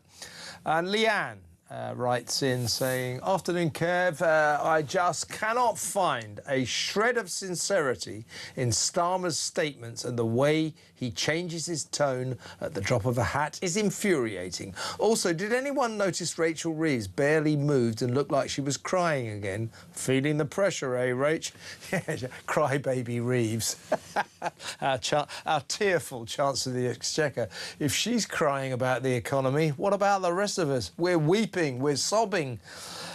James, Kevin, why can we not have a campaign to deselect our MPs? That is the only way to shake them up. That's an interesting... James in Glasgow saying that. Quite an interesting idea, that. If we had more power to kick MPs out, maybe they would listen to us a bit more. Once we vote them in, we've got no power over them whatsoever. Power to the people, no power to the people after that they're nicely ensconced in their House of Commons offices. Absolutely right. Let's go back to the phones. Let's talk to Karen in Bournemouth. Hi, Karen. Hi, Kev. How you doing? I'm all right. What would you like to say? Well... Hey! Hang on. Elsa? Is that Elsa? Yeah. Elsa, yeah. Hi, Elsa. Yeah. Now, Elsa's had her say. What would you like to say, Karen? Well, I think the riots might stop when all these people that are governing us will stop people trafficking. And by that, I mean things like the super injunction that brought half of Afghanistan home, paying loads of money to the people that they bring in, the lack of checks and rubber stamping all the, the refugee claims. Yeah. So what you're saying, Karen, is if we brought back a semblance of common sense, of sanity to this migrant situation, if we started to solve the migrant crisis, then, of course, there'd be no riots, there'd be no trouble, there'd be no unrest, right? Well, the thing is, people, even now, understand that there are some people who really need help. And even now, they're still willing to give them help. But what's going on now is they're all bringing them in at a rate of knots. And then, I don't know if you noticed, but 3 weeks ago, Starmer was in the House of Commons with his head in his hand, worried sick. Since that riot in Southampton last week, he's been full of the joys of spring, because that's exactly what he wants. Yeah. He's never happier than when he's condemning far-right racists, unacceptable scenes of violence and all that kind of stuff. He loves all that. It gives him a chance to sound off and deflect, shift the narrative away from the problems and start blaming the people. You're absolutely right, Karen. I've got to go, though. Good call. Good to talk to Elsa again, as always. Karen in Bournemouth there. Let's talk to Mark in Lincolnshire. Hi, Mark. Hello, Mark. Mark. OK, let's get before we've got another call for Jenny in Hampshire. We'll speak to her in a second. Let's first listen to a voice note from Steve on Keir Starmer. Like probably most people listening to talk, I just despair every time I hear that Stalin talking in his cliches and goodness knows what, waffling away. But I always keep thinking back to a couple of years when he was in opposition. And that, I guess, heroic pub landlord from Bath accosted him and had a go at him. And he looked down his nose at him as if he was a piece of dirt. And I remember him saying, I won't be lectured by the likes of you, which told us everything we probably needed to know, and probably explains why it's been such a disaster with his premiership. And of course, and one of his thugs, henchmen, pinned the bloke down in his own pub. I remember that one quite clearly. But I do find it hilarious because when I think his name was Rod, was telling him, screaming at him to get out of his pub. I think it was fantastic. Yeah, so Steve was being so chatty in his voice note there. I forgot it was a voice note, but he's quite right. And Starmer's favourite phrase is, I won't be lectured by you. He said it about 10 times to Kemi Badenoch in Prime Minister's Questions today. It's another one of his favourite cliches. Peter Cardwell's in the studio, tapping away on his phone like a very modern, high-tech guy. But so it's true. Starmer takes refuge in cliches, doesn't he? He certainly does, and he loves to tell us, you know, as you say, I'll not be lectured, and we'll take no lessons from the Conservatives and this, that, and the other. He just has a pretty limited group of phrases, and actually, if you look at the end, I do PMQs with Julie Hartley-Brewer at 12 I know, o'clock. I listen today, I always do. And excellent, very religiously. Marvellous. And the final answer, he has a bit more of a chance to kind of build up his arguments and stuff, because Kemi Badenoch can't go back on him. He often just sort of says roughly the same thing each week, which is quite strange, really. And so the narrative today, the story today, is clearly that this man, Starmer, and his cabinet crew and the political class just won't listen to people. If they listen, they ignore them. I think they're listening. I think they hear this cry of rage from the people of Northern Ireland and the rest of the country. But they don't understand where it's come from. They don't get it. I'm not saying for a second, and nor would anybody in this station, that violence is ever justified. I don't want people burned out of their homes. I don't want those people to have nowhere to go. You know, there are loads of immigrants who make a positive 27 people were made homeless. It's dreadful. A dog as well. There's a dog who was... Yeah, I know. I'm heartbroken dreadful. about that. We're both big animal lovers. It's a horrendous thing. That anger didn't come from nowhere. That had been building up for a long time. They didn't riot for no reason. Exactly. I spoke to someone last night who rang in to say her 70-year-old mother, who'd never been on a protest before, was going out, and the vast majority of people last night were peaceful. So there's a lot of anger. It's come from somewhere, and instead they go, oh, this is dreadful, racism, awful. Some of it is, but a lot of it comes from a very, very reasonable place. Yes, it does, and it's really important to stress, you're talking about that, the 70-year-old lady who went out to protest peacefully. The majority of the people protesting across Northern Ireland last night did so peacefully. Yes. But of course,